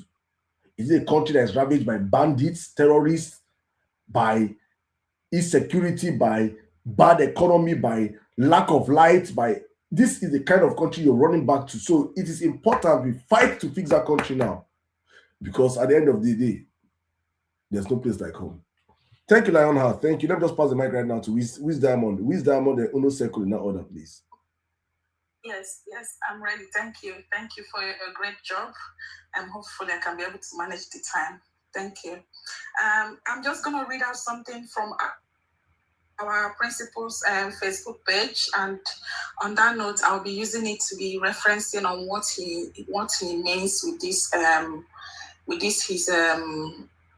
initiatives that he has outlined here. So, Peter Grigorobi, Education and Healthcare, the foundation of a renewed Nigeria. My vision for a productive and prosperous Nigeria, I outlined the broad framework of my proposed roadmap for national renewal in AIDS. I emphasize that the transformation of Nigeria must begin with rebuilding our human capital through quality education and healthcare, supported by reforms in technical and vocational education and training. So what Peter Obi is trying to tell myself and you here is that education and healthcare is the paramount for a new Nigeria. He understands that it is good to create awareness for our people to be learned. It is good for our people to be reinforced with the capabilities to understand what is good and what is bad. Education is going to liberate our people from becoming literate and not becoming illiterate. Education is going to equip our people that they can be able to also gain technical skills, because you can believe me that abroad we have people that are venturing into mechanics welder, and care and support work. But in Nigeria, those kind of skills are seen as dirty works, whereas in places like Australia and UK, they are being recommended as skilled workers. So this is one of the initiatives that our principal is bringing forth for the Nigerian youth. Okay, character and civic education and strategic investments that will move our nation from a consumption-driven economy to a production-driven economy. Our principal achieved this during his tenure as governor in Anambra State by bringing in Sabmila, who was able to do what? Create more jobs, and thereby the state was able to generate more tax revenues as well. So Peter Obi also achieved this by also, patronizing innocent motors. That is what he means by consumption to production, from production to taking us out from consumption to production. He understands that made in Nigeria needs to be appreciated, and he did this by acquiring over 170 school buses from Innocent, and that also generated revenues for the state because Innocent was able to also pay tax from this investment, from this purchases that was meant from him. He also has promised to follow up with other parts in the coming weeks and months. Today, July 16th, in the middle of July, I wish to expand on these two critical pillars, education and healthcare, because they are the bedrock upon which every prosperous nation is built. They are the cornerstones of the foundation that will ensure that a son of a nobody, this is the favorite part of our principle, a son of a nobody can become somebody, and remove many from the ranks of the disaffected, who often becomes tools in the insecurity challenges confronting us. In the past 2 weeks in Nigeria, Nigerian citizens has gone through losing their money through 5 different Ponzi schemes. At least I am aware of NRC. I'm aware of TAG, and I'm aware of there is another one called VIP or something. This is a situation whereby Nigerians are trying to make an ends meet for themselves. These organizations came out with adequate documentations from the government, which shows that the government are also scamming its citizens. So Peter Obi is advocating for a Nigeria that is going to allow the son of a nobody to become the son of somebody, vice versa to the fidels as well. Evidence from around the world shows that quality education and accessible healthcare are among the clearest distinctions between thriving nations and lagging ones. You can agree with me that Peter Obi is the only politician that have moved from one healthcare to another, donating his private money, because he understands that it is paramount for our citizens to be able to appreciate from good quality and medical health system. He has done that in different aspects of Nigeria. He has visited different hospitals. Even on his birthday yesterday, he also visited a notable hospital, and he donated the sum of 10 million naira continuously to different hospitals and also the School of Nursing in Nigeria. Princeton University Nobel Prize winning economist Angus Deaton highlights this reality in his book, The Great Escape: Health, Wealth, and the Origins of Inequality. Nothing therefore could be further from the truth than the claim by some young people that education is a scam. Education, when combined with good health, provides the ladder for individual upward mobility and drives economic growth for the nation. The lack of education in Nigeria is making our citizens not to be able to comprehend the IMF report that says that $8.8 trillion was uncaptured in 2025 budget of Nigeria. The lack of education in Nigeria is making our Nigerian youth not to understand that this present failed government is continuously paying subsidy in the amount of $7.1 trillion, and also claiming paying it under energy and changing the name from subsidy to energy expenses to be able to continuously make you not to understand that they are stealing from you, that they are scamming our citizens. And this is why our principal is continuously advocating for continuous education, because it's going to create awareness for Wisdom, please, you're making sense, but please, if you could wrap up in a minute, please. Okay, how your resources and your money are being utilized. There is no other credible candidate that has been fact-checked both home and abroad apart from Peter Obi. And this is why, with my full chest, I am rooting for him come 2027. Thank you. Thank you very much, Simon. Thank you very much. Honestly speaking, I would have allowed you go on for so long, but just for the record of time and everything. But thank you so much. My clarion call is we have to step up the education. You when you see conversations on social media, you understand why it is important and paramount that we have to take our education sector very serious. Very, very serious. When you hear people that support this government speak, when you see them say things on social media, when you see them chat, you have to understand that we need to take care. We need to send many people back to adult school. Night education. People need to go back to school, honestly speaking. You can't support this government. You hear them speak, oh my goodness. When they defend the government, no. Thank you very much. Thank you. And that's exactly why I'm also on that side of the conversation. Uno Circle, my brother, welcome to the live. Welcome. Good evening. Good evening, Sirdam, and good evening, everyone, ladies and gentlemen. I'd like to first start with us appreciating His Excellency Mr. Peter Obi by singing a happy birthday because we haven't. Go on. I will just add you maybe a minute or so. Go on. Okay, because we haven't done that yet. So happy birthday to Mr. Peter Obi. Happy birthday, Obi. Happy birthday, happy birthday. Happy birthday, Mr. Peter Obi. Hip, hip, hip. Hooray. Mikey, why did you fall off now? Pardon? No, not you go on. But I was asking Mikey that fell off this thing. Okay. So, moving forward, I think it was 8 billion for the renovation of the religious centers, churches and mosques. Earlier on in the year, I think there was an imam, a northern imam, Muslim imam, that came and said he was approached that they wanted to give them some monies for them to support,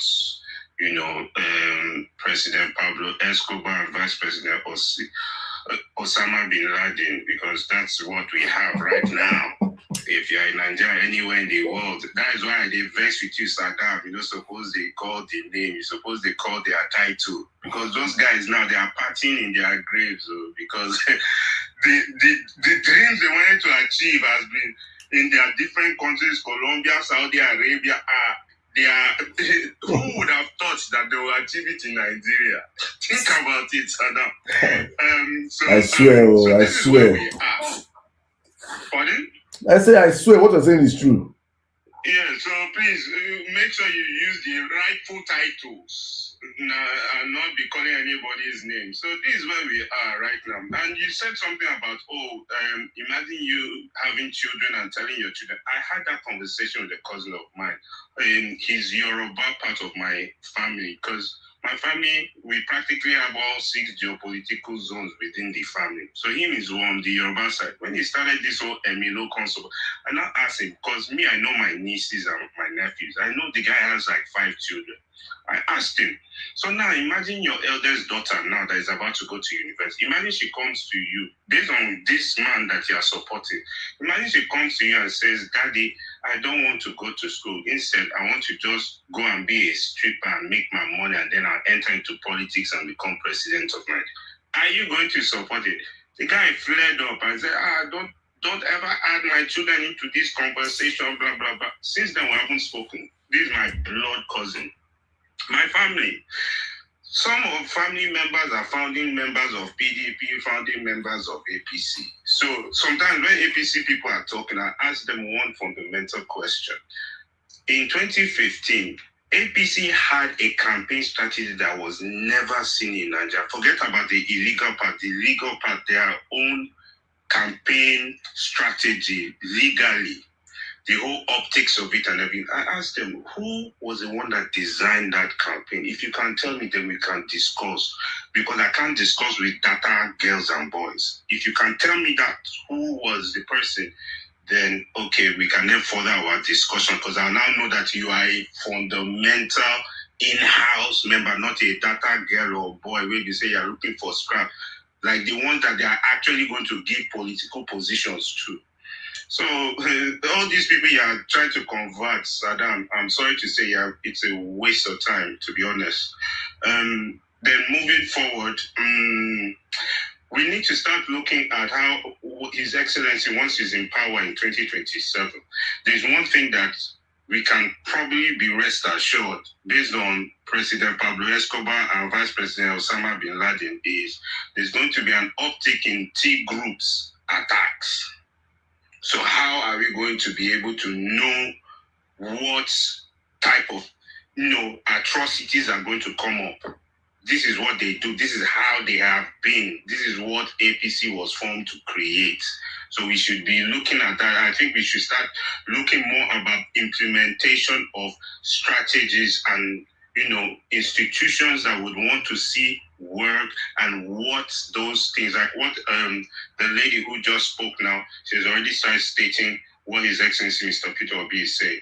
We, as everyone else, should be also looking at how innovative, how much value you can add to the coming governments, because anybody that is dreaming that President Pablo Escobar and Vice President Osama bin Laden are going to take you to some greater height somewhere, you just need to tell us who your kingpin is, so that we can go and supply it to all of us Nigerians, so that everybody will rest. But that is going to be absolutely impossible. We are going to go down the drain further and further. There is no increasing of heights anywhere, as you can already see in the first tenor. Imagine second tenor. So please, let us just remove that from our mind. We as Nigerians should get together, get our PVCs, get ready to vote, as well as defend the vote, and also bring out innovative means of tackling a very dysfunctional.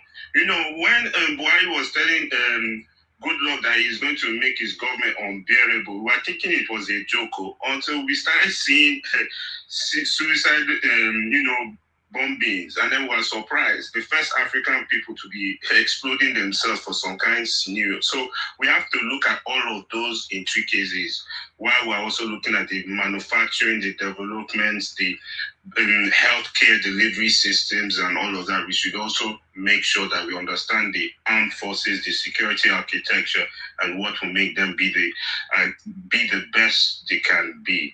Because right now, that's not the case, as we can see with Justice Crack. And having said that, I'm going to end this presentation here, and I'm looking forward to hearing from everyone else. Thank you. Thank you very much, my brother. Thank you very much. Thank you. Thank you. Let's move on the mic real quick. Kenneth, can you hear me?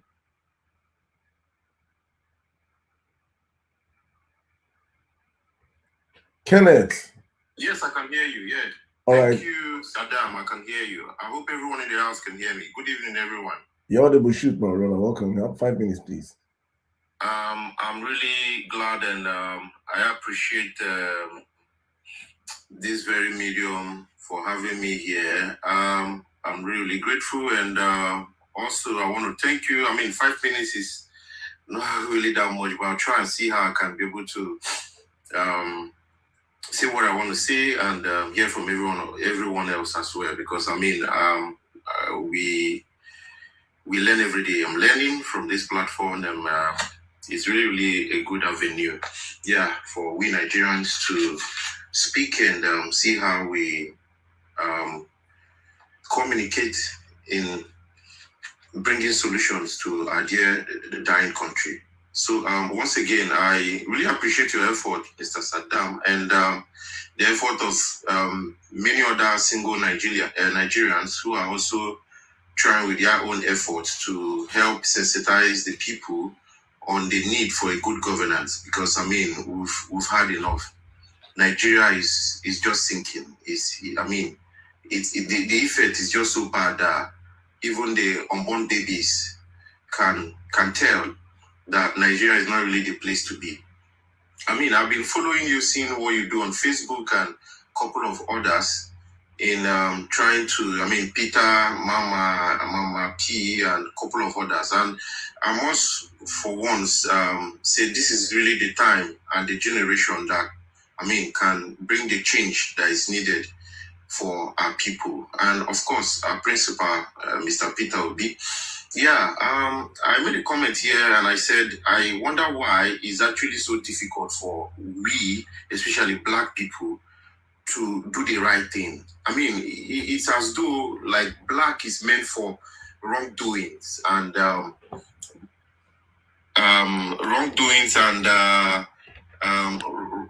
acts. It's just the way it is. But I mean, it's not so. Black is nice, black is beautiful, black is intelligent. Yeah, I mean, I wonder because all over the world, Nigeria is representing in every aspect of life, both talent-wise, music, entertainment, sports, name it. Academically, we are sound. I mean, when you come to medical aspects, we are good. Every part of the world, Nigeria is represented. And then when you look back to the origin, the main place where these people are coming from is nothing to write home about. And then when you speak or when you come out to say things or like say, okay, this is what needs to be done, or the government is not getting it right, and then you get people attacking you. I mean, people like Daniel Boala coming online to say things, trying to picture Nigerians who are leaving the country to go find, future in other places, like they are unwise, they are stupid, and bringing several kinds of, is really crazy. And Rene Omokoria on the other end too, they are just making jest of us. Now, I'm going to say this, 3 things I want to talk about. Already I've said a whole lot, but I think 80% of the problem of Nigeria is the people, and just about 10% is as a result of the bad, the political people in the political space, and then maybe 10 we can accord it to the international bodies, like some countries who Nigerian government are playing allegiance to, and now making Nigerians to suffer unnecessarily. Yeah, I say 80% the problem of Nigeria, the people, because we are becoming so complacent with our problems in Nigeria, and this is why the people or the political our political leaders, they don't see it like the people are serious about getting what they want. They know very well that there's power in the masses, but the people themselves, they are not ready to get the right thing done. And that is why if you look into Nigerian political system now, it's as though we are now having a hereditary kind of government, in a sense whereby if you look at all the political leaders, governors, ministers, you would see that they are bringing a system in such a way that their own children will take over from where they stop. You look at the main president himself, from him bringing his son, that he could take over from him, either being the governor of the state, Lagos State, or becoming the president in no distant time. And then other governors as well. This is what they're implementing. Every state government, this is what they're implementing. The past governor of Rivers State, his son as well, he's bringing him. Even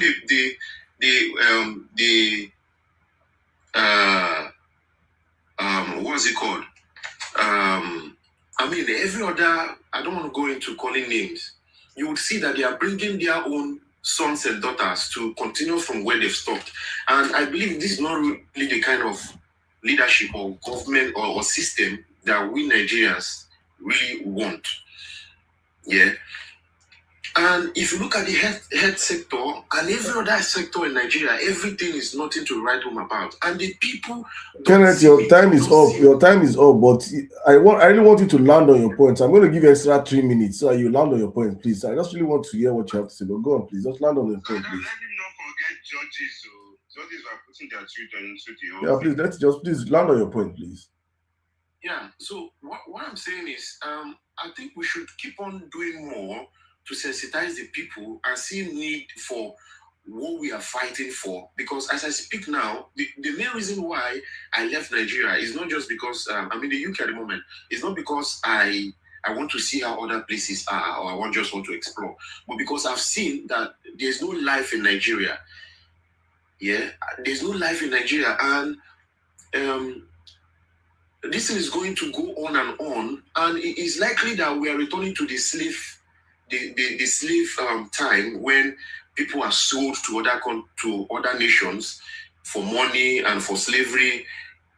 This is what is happening now. Some Nigerians who have left the country to other places, they've seen it all and they said, I mean, there's no big deal in the UK, London and the US that we talk about. It's just that our leaders don't really have anything good for the people. That is why people are leaving. A lecturer was reported to Nigeria a few weeks ago to become a cleaner in Canada. When I read some of this news on a daily basis, I feel like crying.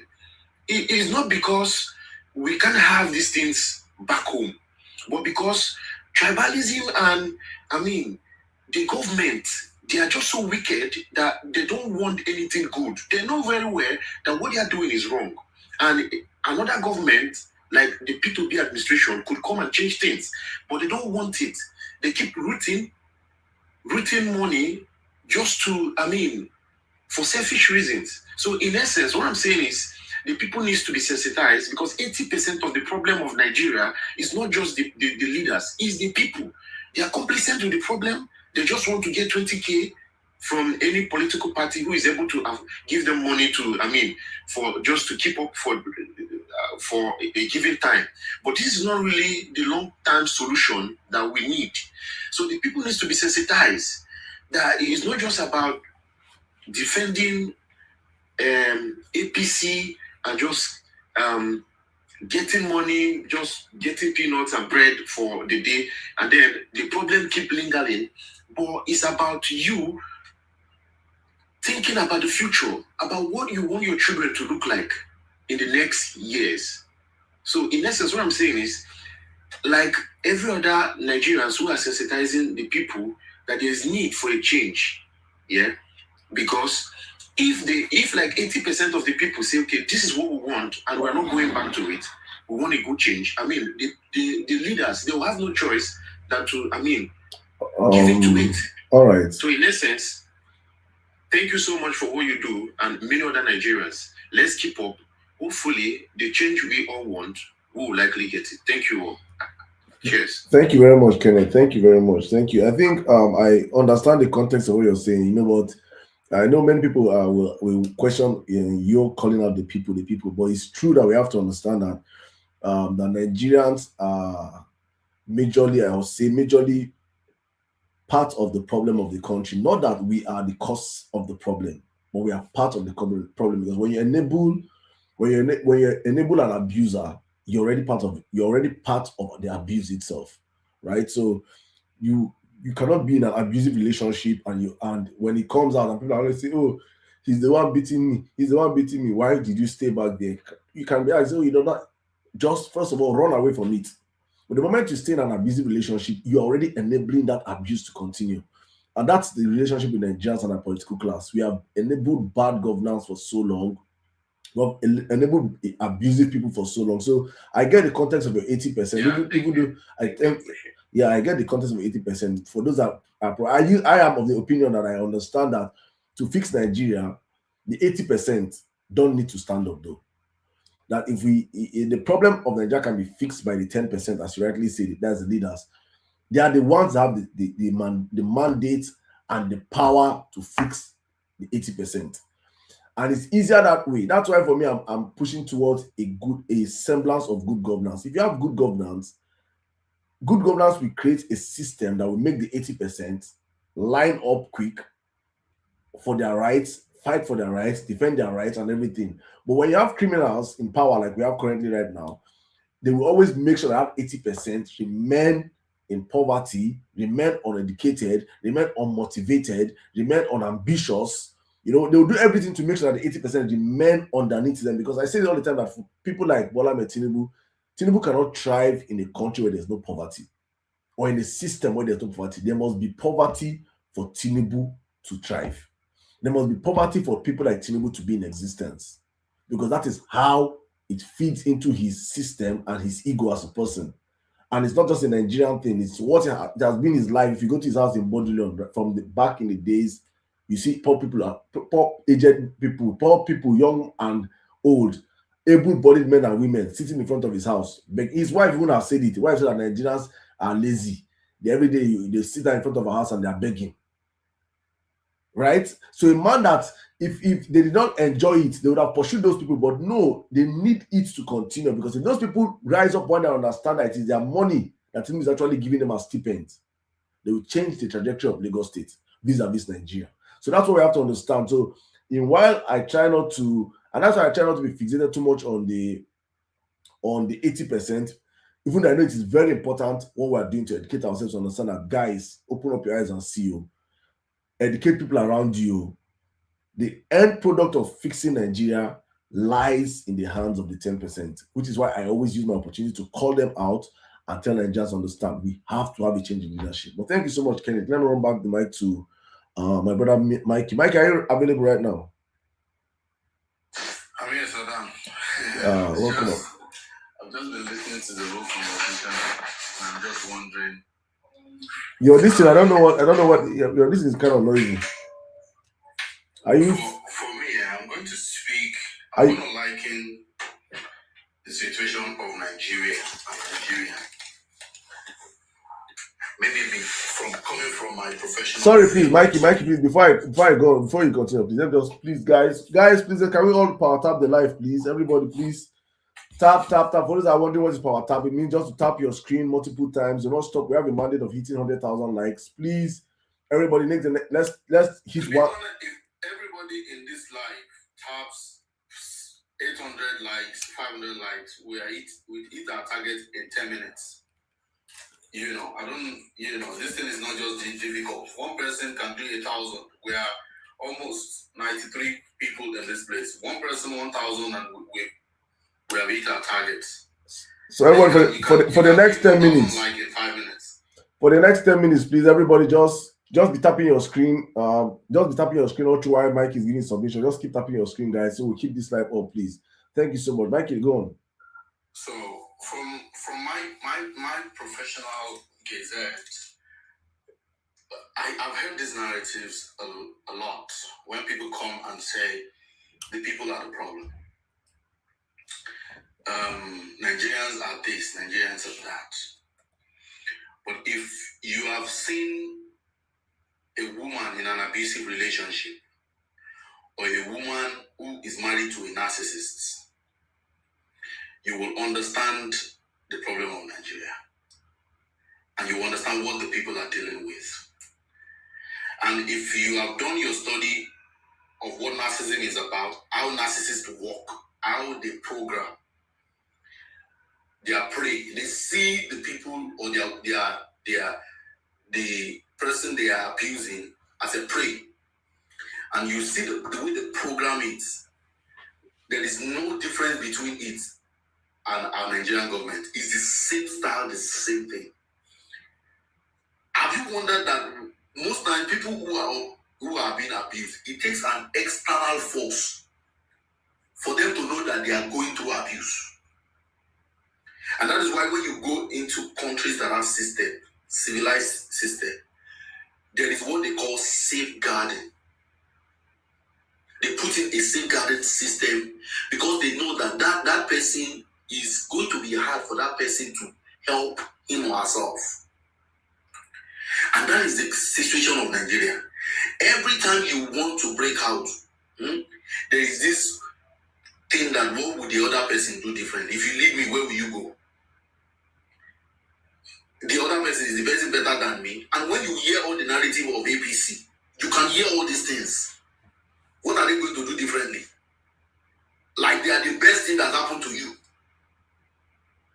Because that's how they see themselves. And so it's going to be very difficult for the people who are subservient, who have been battered, who have been beaten, who have been impoverished. It's hard.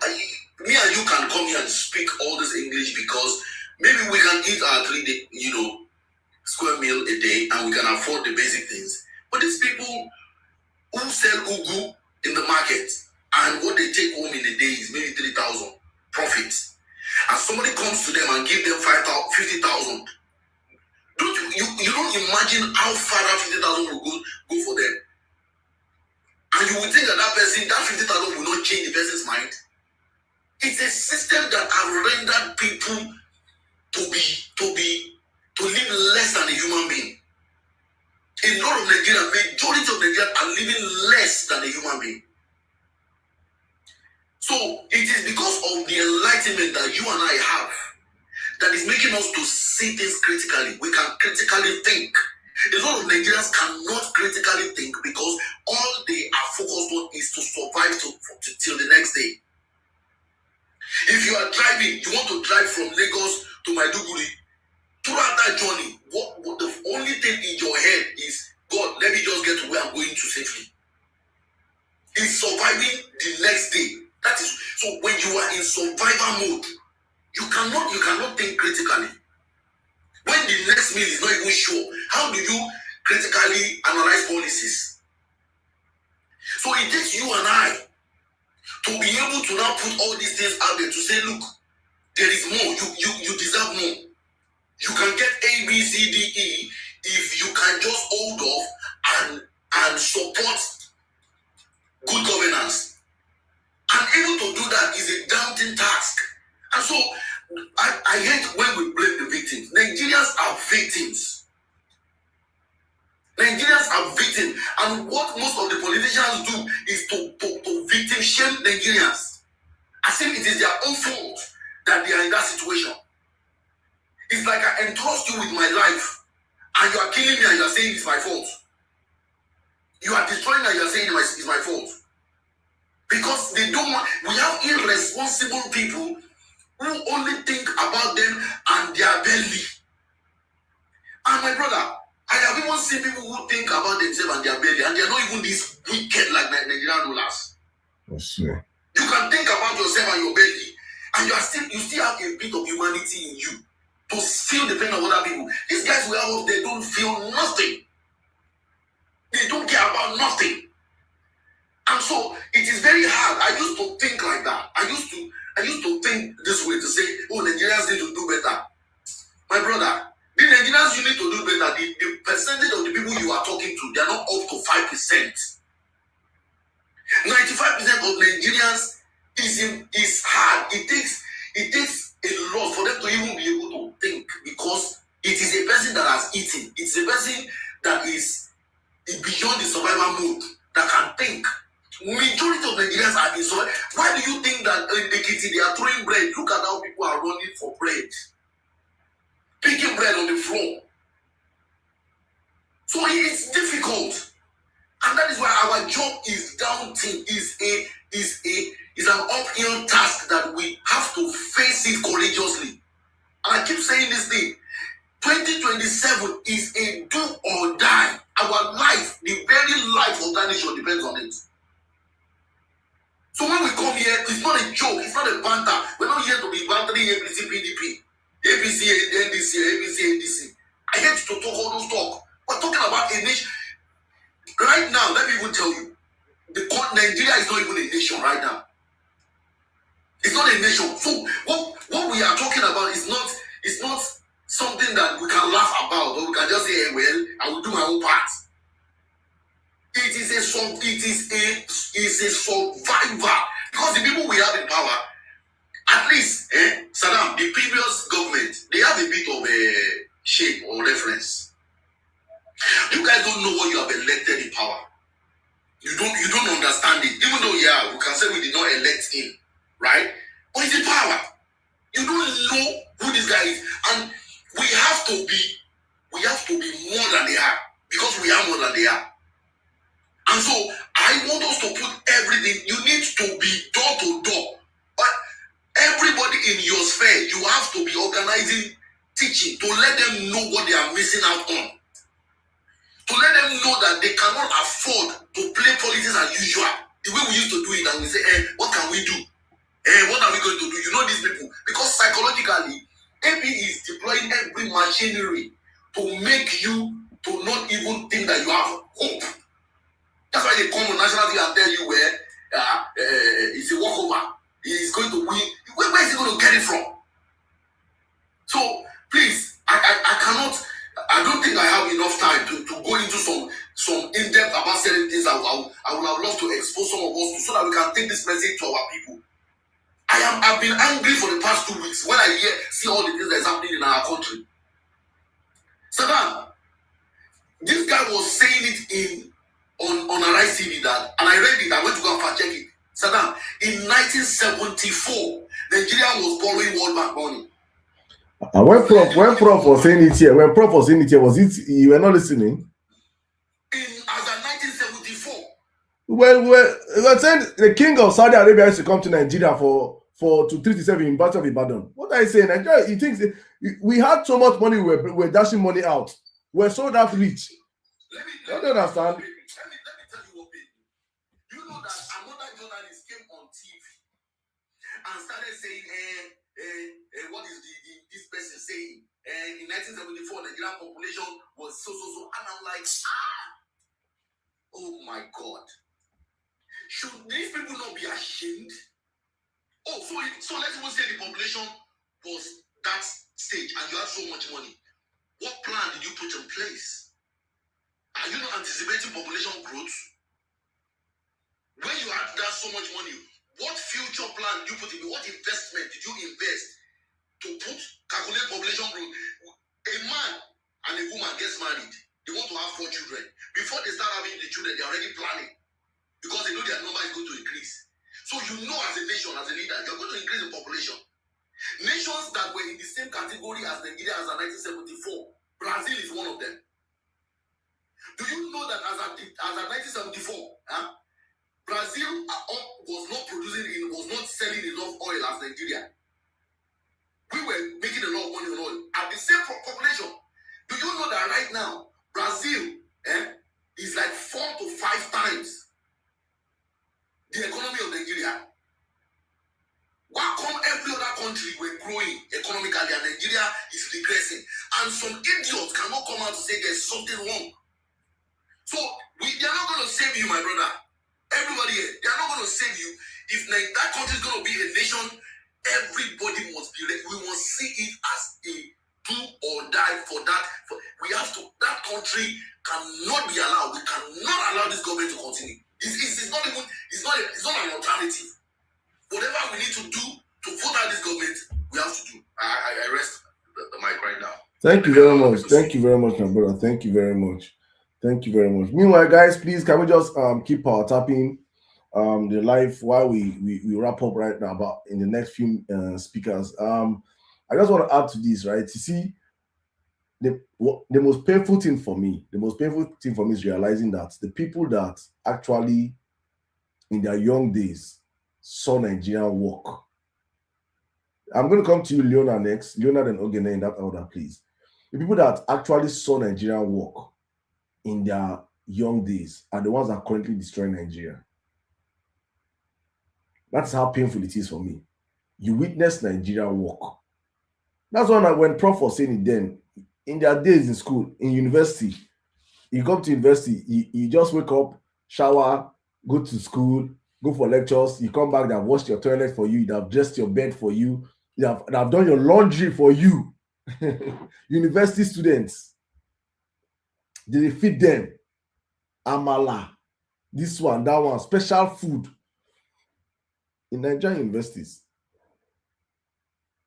we were borrowing money to World Bank, with the dash World Bank money, with the dash IMF money, people would depend on today. There was a time Nigeria was like that. Go and check the value of pounds for the past 20, 30 years. If it's fluctuating, it's not more than it's not more than 1 digit. You cannot see that fluctuation, inflation more than 1 digit, single digit. Countries do everything to defend their currency. But with our own, we just allowed criminals occupy the center that don't understand basic economics, don't understand governance, don't understand anything. All they know how to do is to steal and plunder. The amount of looting that have gone in our country from the 70s to today, Nigeria should be the most beautiful place. Nigeria should be heaven on earth. Heaven on earth. Nigeria is supposed to be heaven on earth. We have no business with poverty. We have no business with poverty. We have zero business. We have no reason why they will say that, oh, they are poor Nigerians. Not to talk of having over 140 million Nigerians currently living in multi-dimensional poverty on Abola Tinubu. 140 million of us in abject poverty, in multi-dimensional, as in they don't know where the next thing they come up from. It is insanity. How can that country work? How? There's no light anywhere. That's why some of us were begging, asking, please do all you can, get into the conversation, invoke your spirit, do not give up. Many people are tired. I understand, rightfully so. Since 2023 to today, over 4 to 5 million people have japa. Saddam, do you know that how you will know these guys don't mean, like, we already know, but if you follow their thread, you will see that anything they embark on, whatever project they embark on, has never been any project that will lift people out of poverty. It is always things you will see almost every Nigerian governor in Nigeria building airports to a state that does not have companies, that does not have anything that is increasing their GDP. They will be building flyovers. You know why they do all those things? Because it's an avenue for them to siphon money. Right. They would rather do road than build schools. Because if they build schools, it will benefit the people. If they build hospital, it will benefit the people. They will not do that. Now, so a flyover, airports, they will be building. Go and see. So I was watching a video about the airports that the one he built. His church, they are doing in that airport now. And he wasted billions on building. Because your state does not have any company, no investment, no investors in that place to say this is the major thing. But you're building airport. Every government wants to build airport. Because that is an avenue. So you inflate contracts by 100 times the actual amount so that they can use it to siphon money. The same thing wicked. Most of all the government, this is what they do. So these guys don't care about. You need to understand. Stop praising idiocy, mediocrity. At least he did road. At least he did kilometer road. Please stop it. Let them invest in education. Let them invest in health. They will never. That's why I say the people are also the problem. You keep praising idiots. They will never. Because they are impoverished. They are impoverished. But like, you cannot blame who does not know something, no. That's why that's the part of the case I told you. You cannot blame. Many of them just are not even aware of what you know, right? That's why they intentionally keep them poor, intentionally keep them uneducated. It's an intentional act. I grew up in the north, and I grew up where we are here. They will tell you that that Iko Alani simply means it is the will of God. When you have grown up, you have brainwashed people from childhood to believe that wealth is not meant for everybody. That if you're rich, it's the will of God. If you're rich, there are some selected people that are meant to have wealth. Such a person, you cannot. That person is a victim. They are victims, in my own opinion, right? So that's why I try not to focus on them. You that you are aware, you that you have the knowledge of these things. What are we doing to change the conversation? 143 million people. That's why people protest. But I say that, how do you tell 143 million people in multidimensional poverty to protest? Where is your conscience? How do you go and tell them? People that are looking for just to eat and survive the next day. How do you tell them these things? But let me pass the mic to Leona. Leona, can you hear me? 5 minutes, please.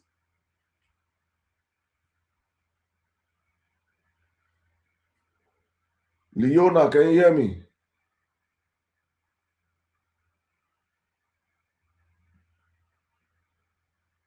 Leona, are you there?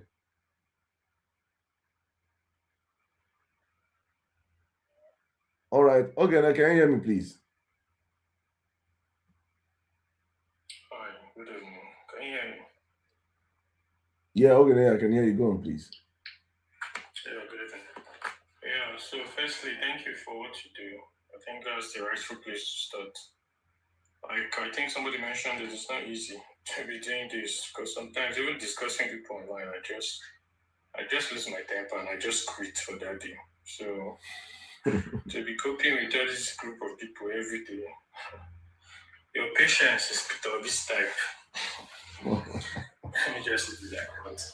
Anyway, so I think people have already stated a lot of the things that I wanted to mention, but if anybody that's interested, if you've not, I would recommend if you can read a book. I can't remember the author, or Why Nations Fail, if you've not. Because every time I come here, I always talk about how important the leadership is. I think both people that are talking, Kenneth and Mikey, I think they are both right. The people are at fault, the leadership are the main people as well. Like everybody is involved. This one is not just one person that is going to take the blame. Because even my dad, my uncles, they are not people that are corrupt in the sense of somebody like Tinubu, for example. But the kind of things that you will see them supporting, like smaller scale, like the understanding the difference between somebody that is, they still think about, oh, we need to get this person from our side.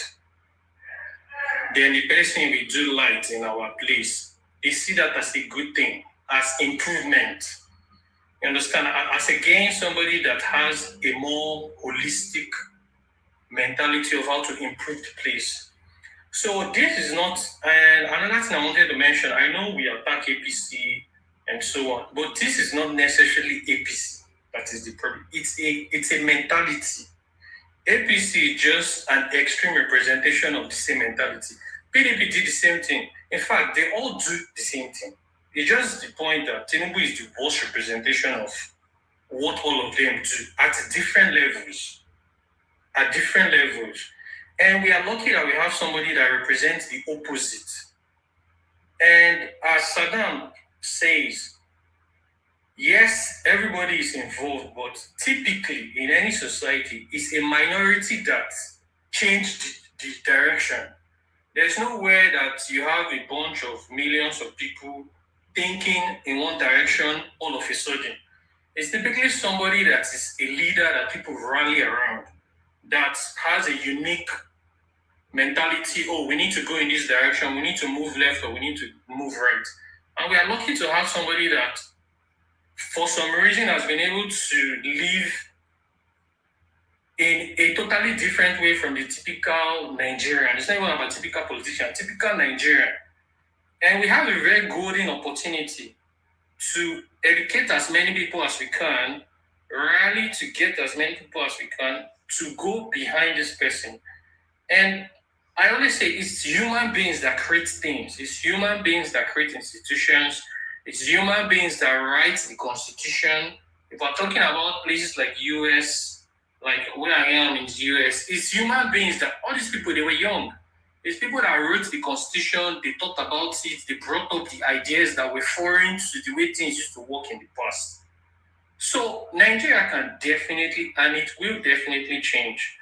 All we need is just to continue to do what we do and to understand that we don't need everybody to come along. We just need to carry as many people as we possibly can and move them in a direction. Some of them, like you guys rightly say, they don't understand. Some of them is hunger. But the truth is, most of them is not hunger, it's just that the mentality has changed. Like the culture of the way people behave has changed over time. When our parents and their grandparents, they were poorer, but they had the mentality of, oh, you have to be educated, you must go to school, you cannot steal, you cannot do these things. Like the culture of the family traditions, like religious institutions, the way they approach things in the past used to be different. There was more value for morality and being a decent person. A lot of other things have been lost because of we gradually incentivize bad behavior, and it will change, and it can change. All we need is to get the right person and the right people around that person to gradually strengthen the institutions and move them in the direction that we need to go. So I don't want anybody to give up. Like looking at the news and everything, it is frustrating. If you look at other countries, they've experienced similar. So while they are in it, it's always very tough and it seems impossible that it's never going to change. It's almost impossible. Like all these dictators that have died, the day or the week before they died, they thought that the world is in their finger. But things change. Like before you know it, things change. And we just need to keep pushing. I've forgotten this terminology, but when it gets to the point that things move, it doesn't seem very evident. But 1, 2, 3, 4, 5, before you know, it's already gotten to the tipping point. So my hope is that nobody gives up. I'll just keep pushing. Thank you. Thank you very much, my brother. Thank you very much. All right, let's keep the conversation going. Guys, meanwhile, please everybody power tap the live. Why are very few people power tapping the live? Leona, can you speak right now? Please, when you come up here, please mute your mic when you come up here, please. Leona, can you speak right now?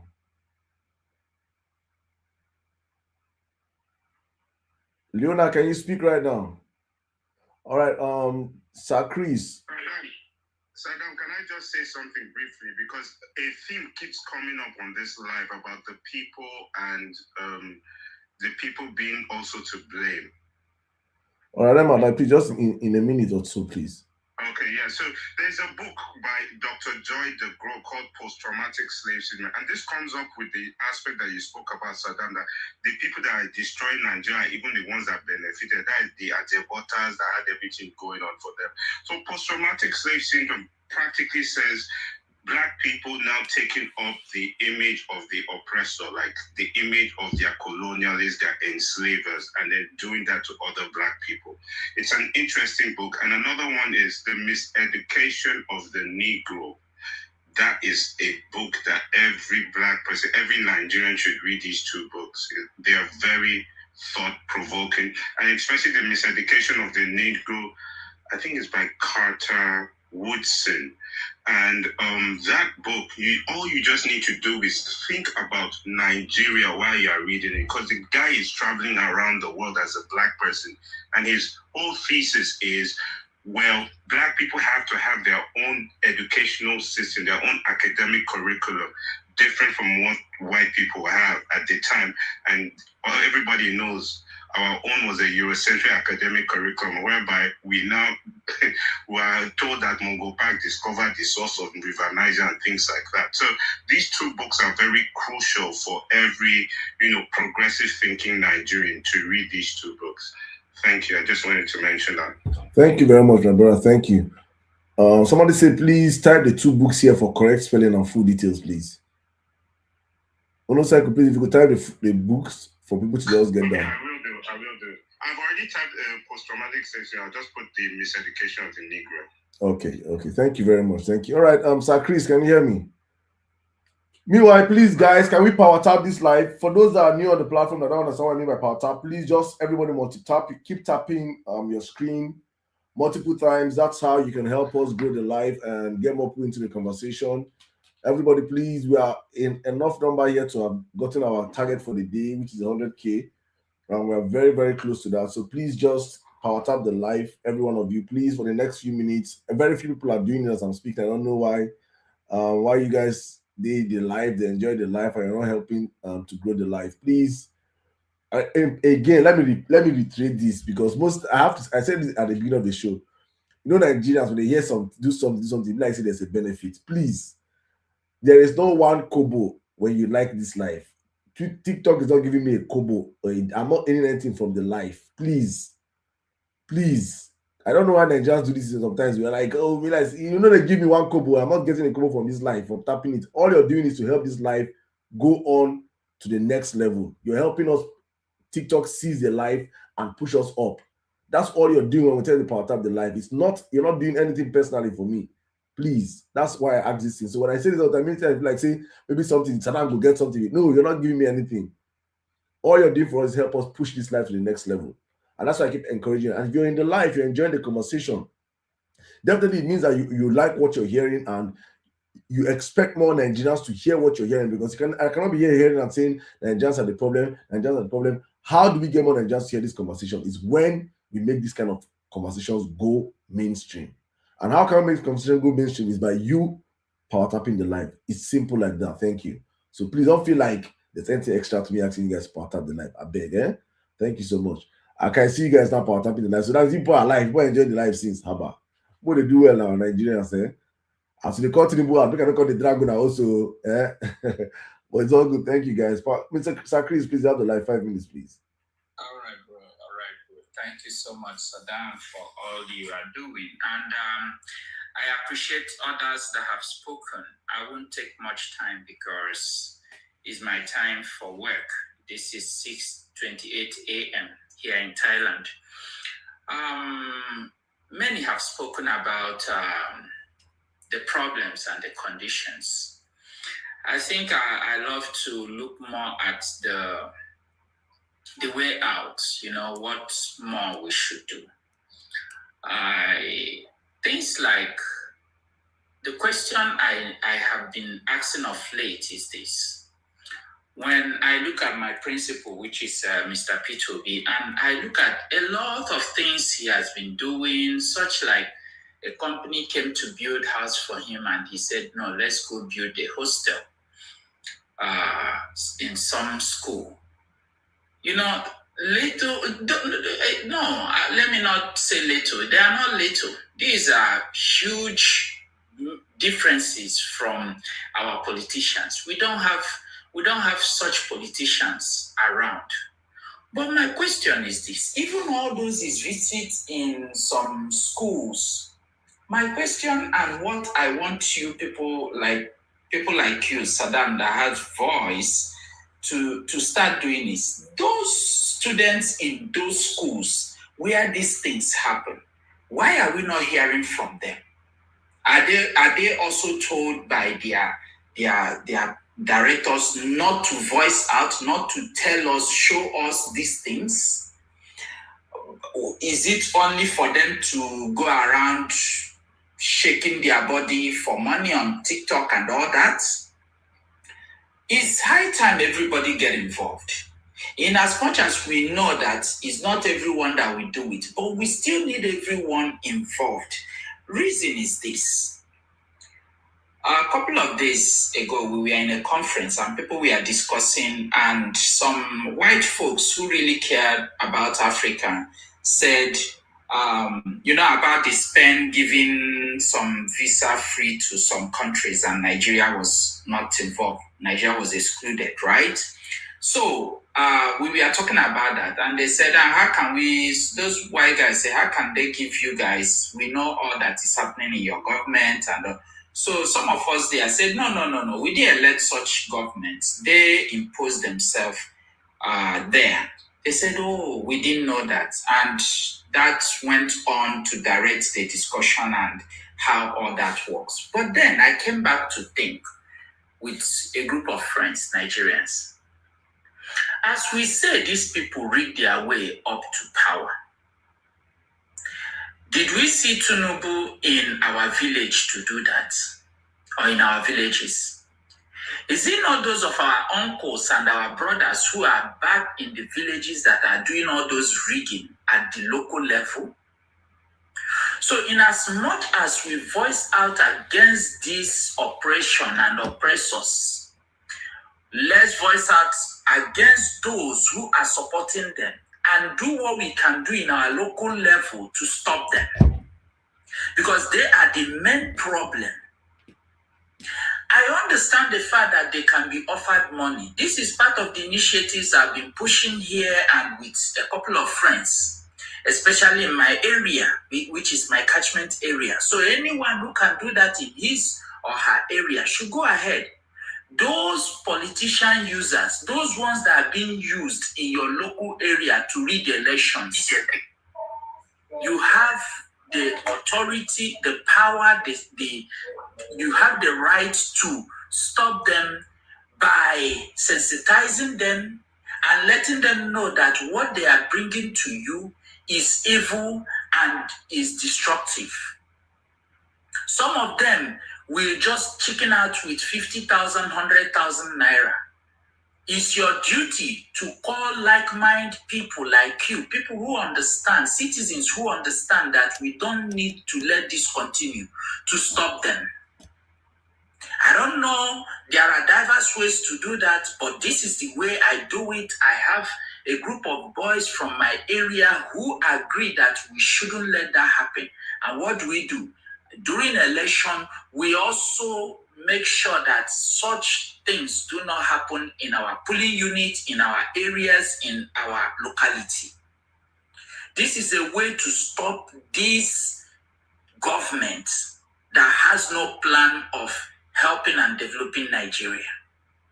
So this is my little way of contributing here, bro. I wish I have more time on weekends with you, and I will throw more light on some of these things. Thank you very much. Thank you very much. But let me just make a quick announcement. We don't come out on weekends. We are here every weekday, Monday through Thursdays, 10 p.m. Nigerian time. We come out here. But weekends, we're a little bit more. Everybody go and rest for weekend. I have to rest also myself, so I can't do this all through the week. Okay, I understand. It's just because, like me, I work, I'm going to work now, right? And 10 p.m. is 4 a.m. here, so it's just the difference. But however, I'll try to be catching up, bro. Thank you very for much. what you're doing. Thank you very God much. Bless. Thank you very much, Sir Chris. Thank you. God bless you too. Thank you. All right, let's circle the mic. Guys, have we stopped power tapping the live? Come on, guys. We could do better than this, please. Let me circle the mic. Everyone, please power tap the live. Let me circle the mic right now to who was going to speak. Okay, I think Daily Flex Store, then Don Mario in that order. Daily Flex Store, can you hear me? Daily Flex Store, can you hear me?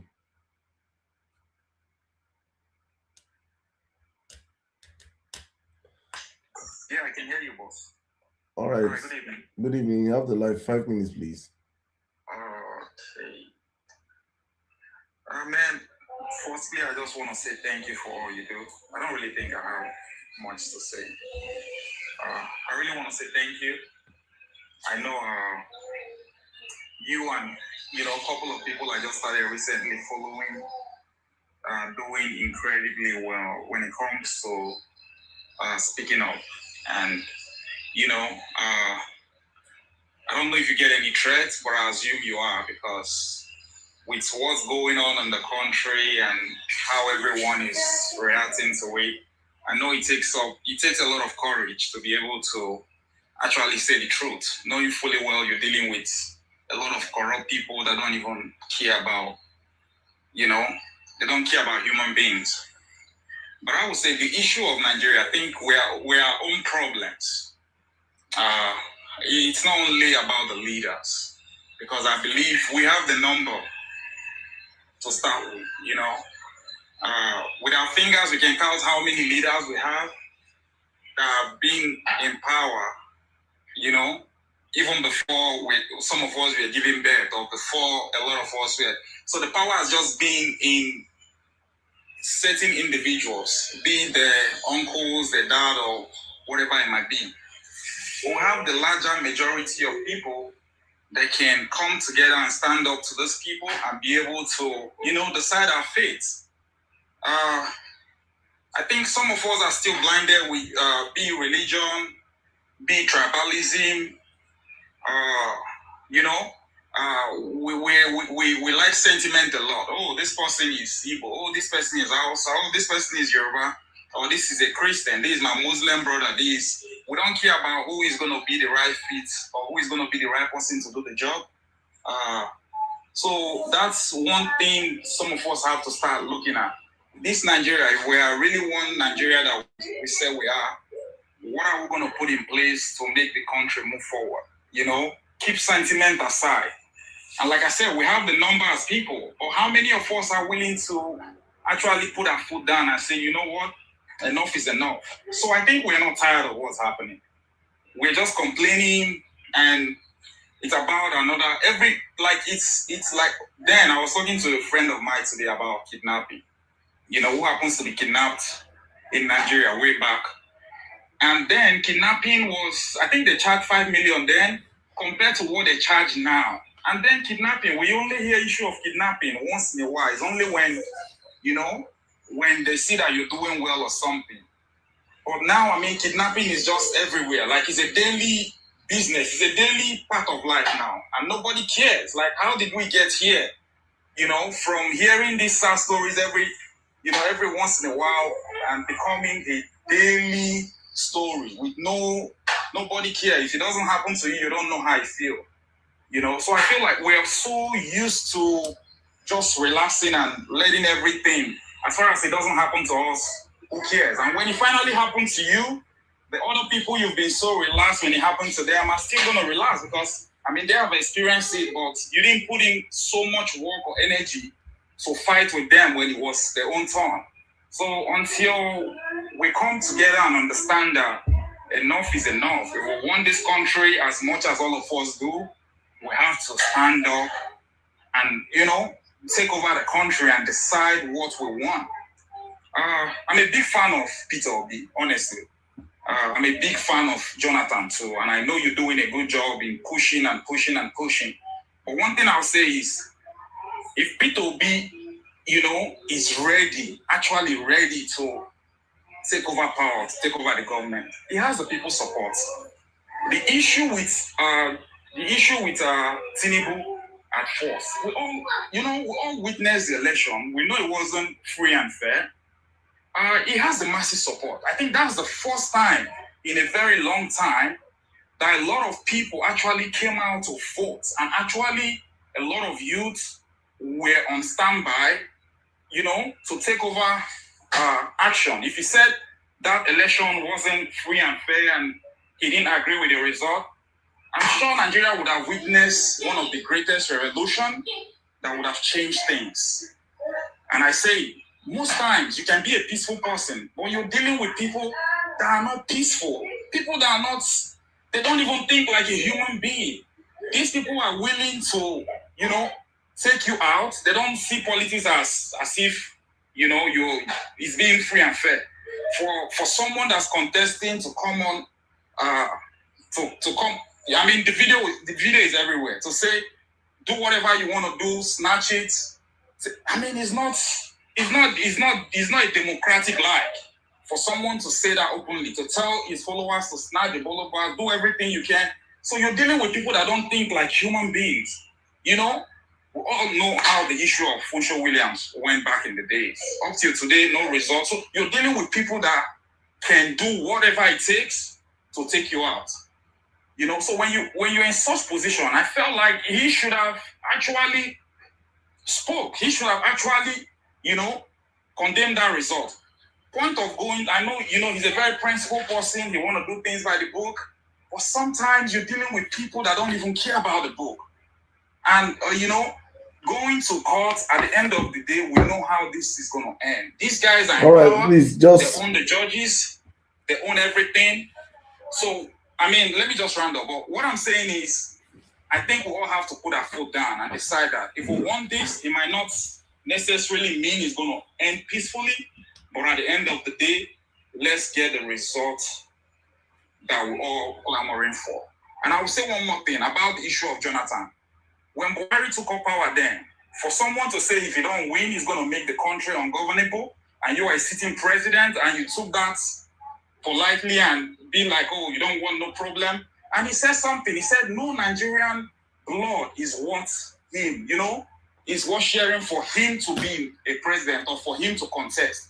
But guess what? A lot of people, even more Nigerian bloods, were shared after he left power. Showing that sometimes, man, it's not just, you don't just do it like, oh, let's just settle peacefully or go to court or do, because you're dealing with people that are bloodsuckers. They don't care about the lives of Nigerians. It's all about business for them, and whoever comes their way is going to be crushed. So, all right. Thank you so much. Thank you for all you do one more time. Thank you very much. Thank you very much. I just want to put a little bit. Sorry, please, don't mute your mic, please. Just a short disclaimer for Jonathan. Jonathan, most times, like they say in football, it's easy to analyze from outside. It's easy to coach from outside until you get into the pitch. When you look at the circumstances that was clouding Jonathan at that point in time, I can understand why he made that statement. Probably wouldn't have had a Nigeria today if he did not make that statement. APC of then that came into to take power from him had already imported terrorists across the country. All these terrorists are across the forestries across Nigeria, where people that were APC brought into the country just to make sure they create chaos in the country. So in case Jonathan did not hand over, and they were supported by the international communities. And do not forget at that point in time was a few years after Obama and co had taken down Gaddafi. Gaddafi had fallen to the sword. That was just after the Arab Spring. So there was a Western-sponsored program going across governments across the globe at that point in time. Syria, the rise of ISIS. So when you look at the peculiarity of the problem, then Al-Shabaab in was it what they call this place again? Is it in Somalia or so?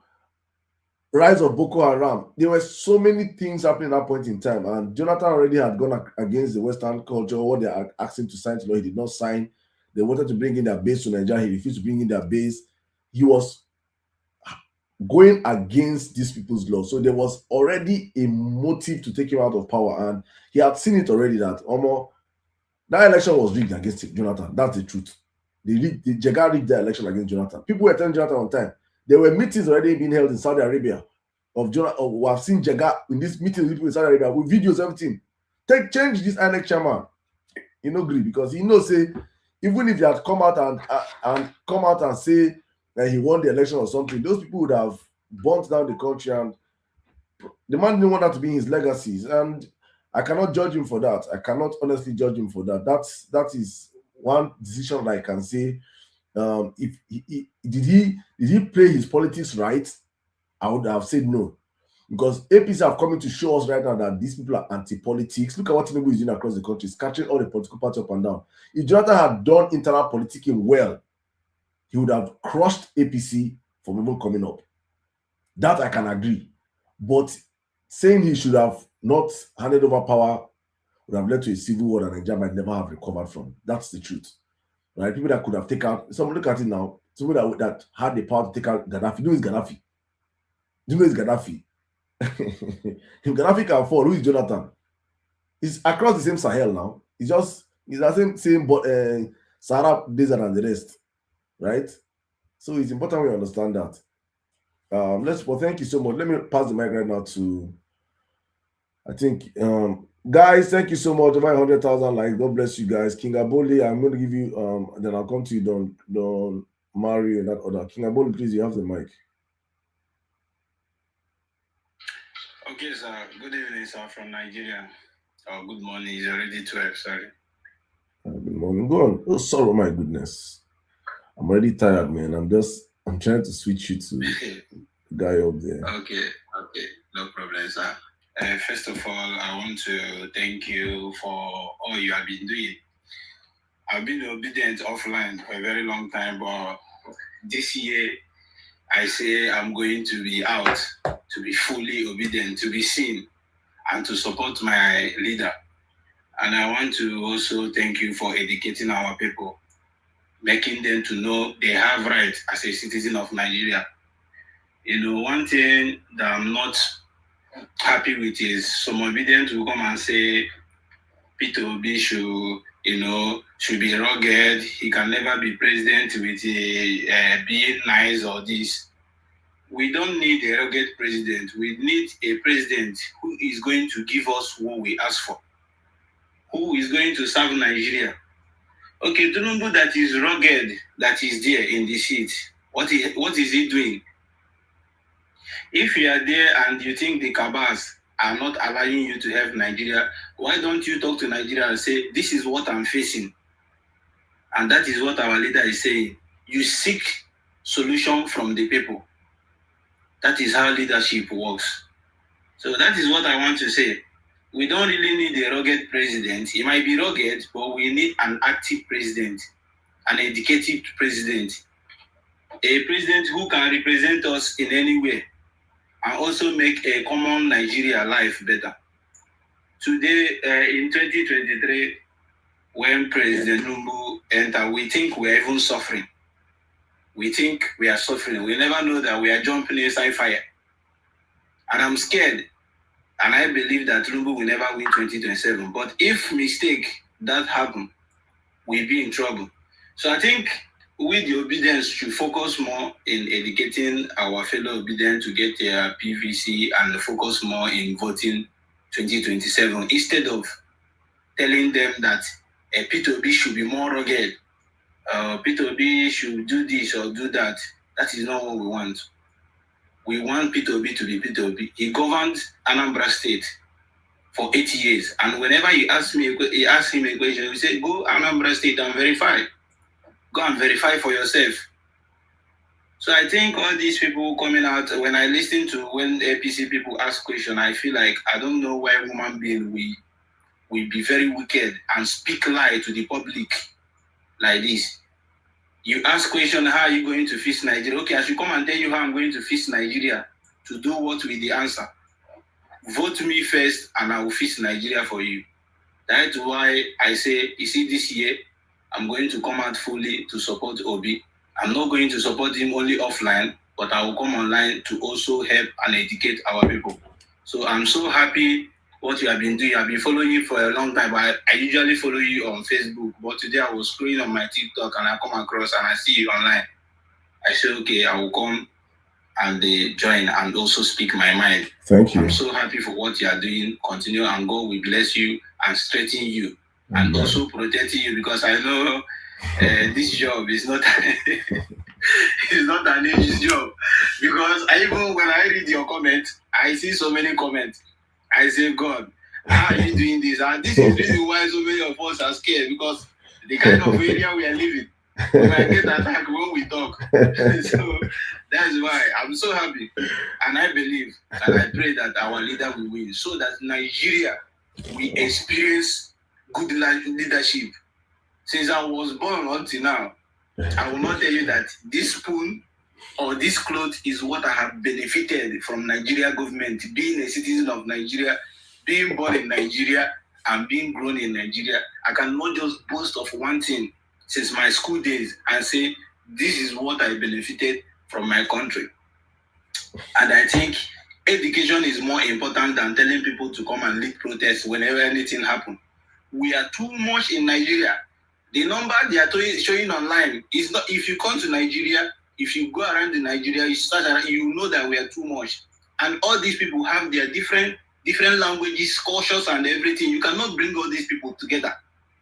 Everybody must not agree on what you agree, that is fact. So I don't think protest will be the best solution, but the best protest we can do is come out in number to support Peter Obi. Thank you so much, and God bless you and everyone here. Thank you very much, Gingaboli. Thank you very much, my brother. Thank you. You just cracked me up when you read my comment section. Thank you so much. Thank you. It's crazy. Thank you. It's crazy. Now imagine my DMs. Some of them that are my DMs. They don't say I be madman. You know, even if you don't know that I'm a mad person, so they enter my DM. You are really strong. No, to deal with every people, you must be mad upstairs. You just have to be crazy. If you're not crazy, now you can't survive these people. We're dealing with existential threat to humanity. These people, they threaten you. For me, I say this all the time, that before I ever stood up to say I want to start talking about this government, I said I already made up my mind that this life that once we live on. So exactly. I'm not scared of death. The least thing in my life I fear in my life is not to make heaven. Those that know me will tell you. That's the only thing I say every day I wake up. I say I must enter. I'm living my life to make heaven. Those that don't believe in heaven, that's on you. But me, that's how I live my life. Any other thing. You cannot even die for somebody that is uneducated and he doesn't even know what he's saying. Exactly. Any other thing I don't. It doesn't. When you come out to say something, when you listen to them, you know that these people are so dumb. I see them in my DM.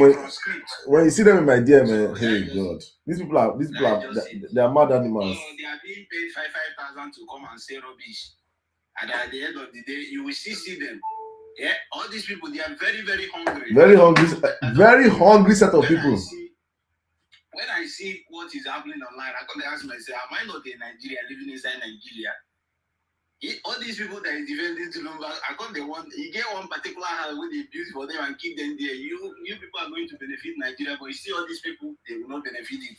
I wonder, because I'm inside this country and I'm seeing fire.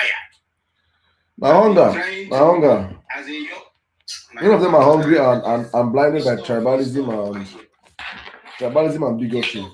He's well. Thank you very much. Thank you very much. No, it's just crazy what we get to see in our country. Like someone said, when you're fighting for Nigerians, you be using one hand to fight for Nigerians. You be using another hand to fight Nigerians.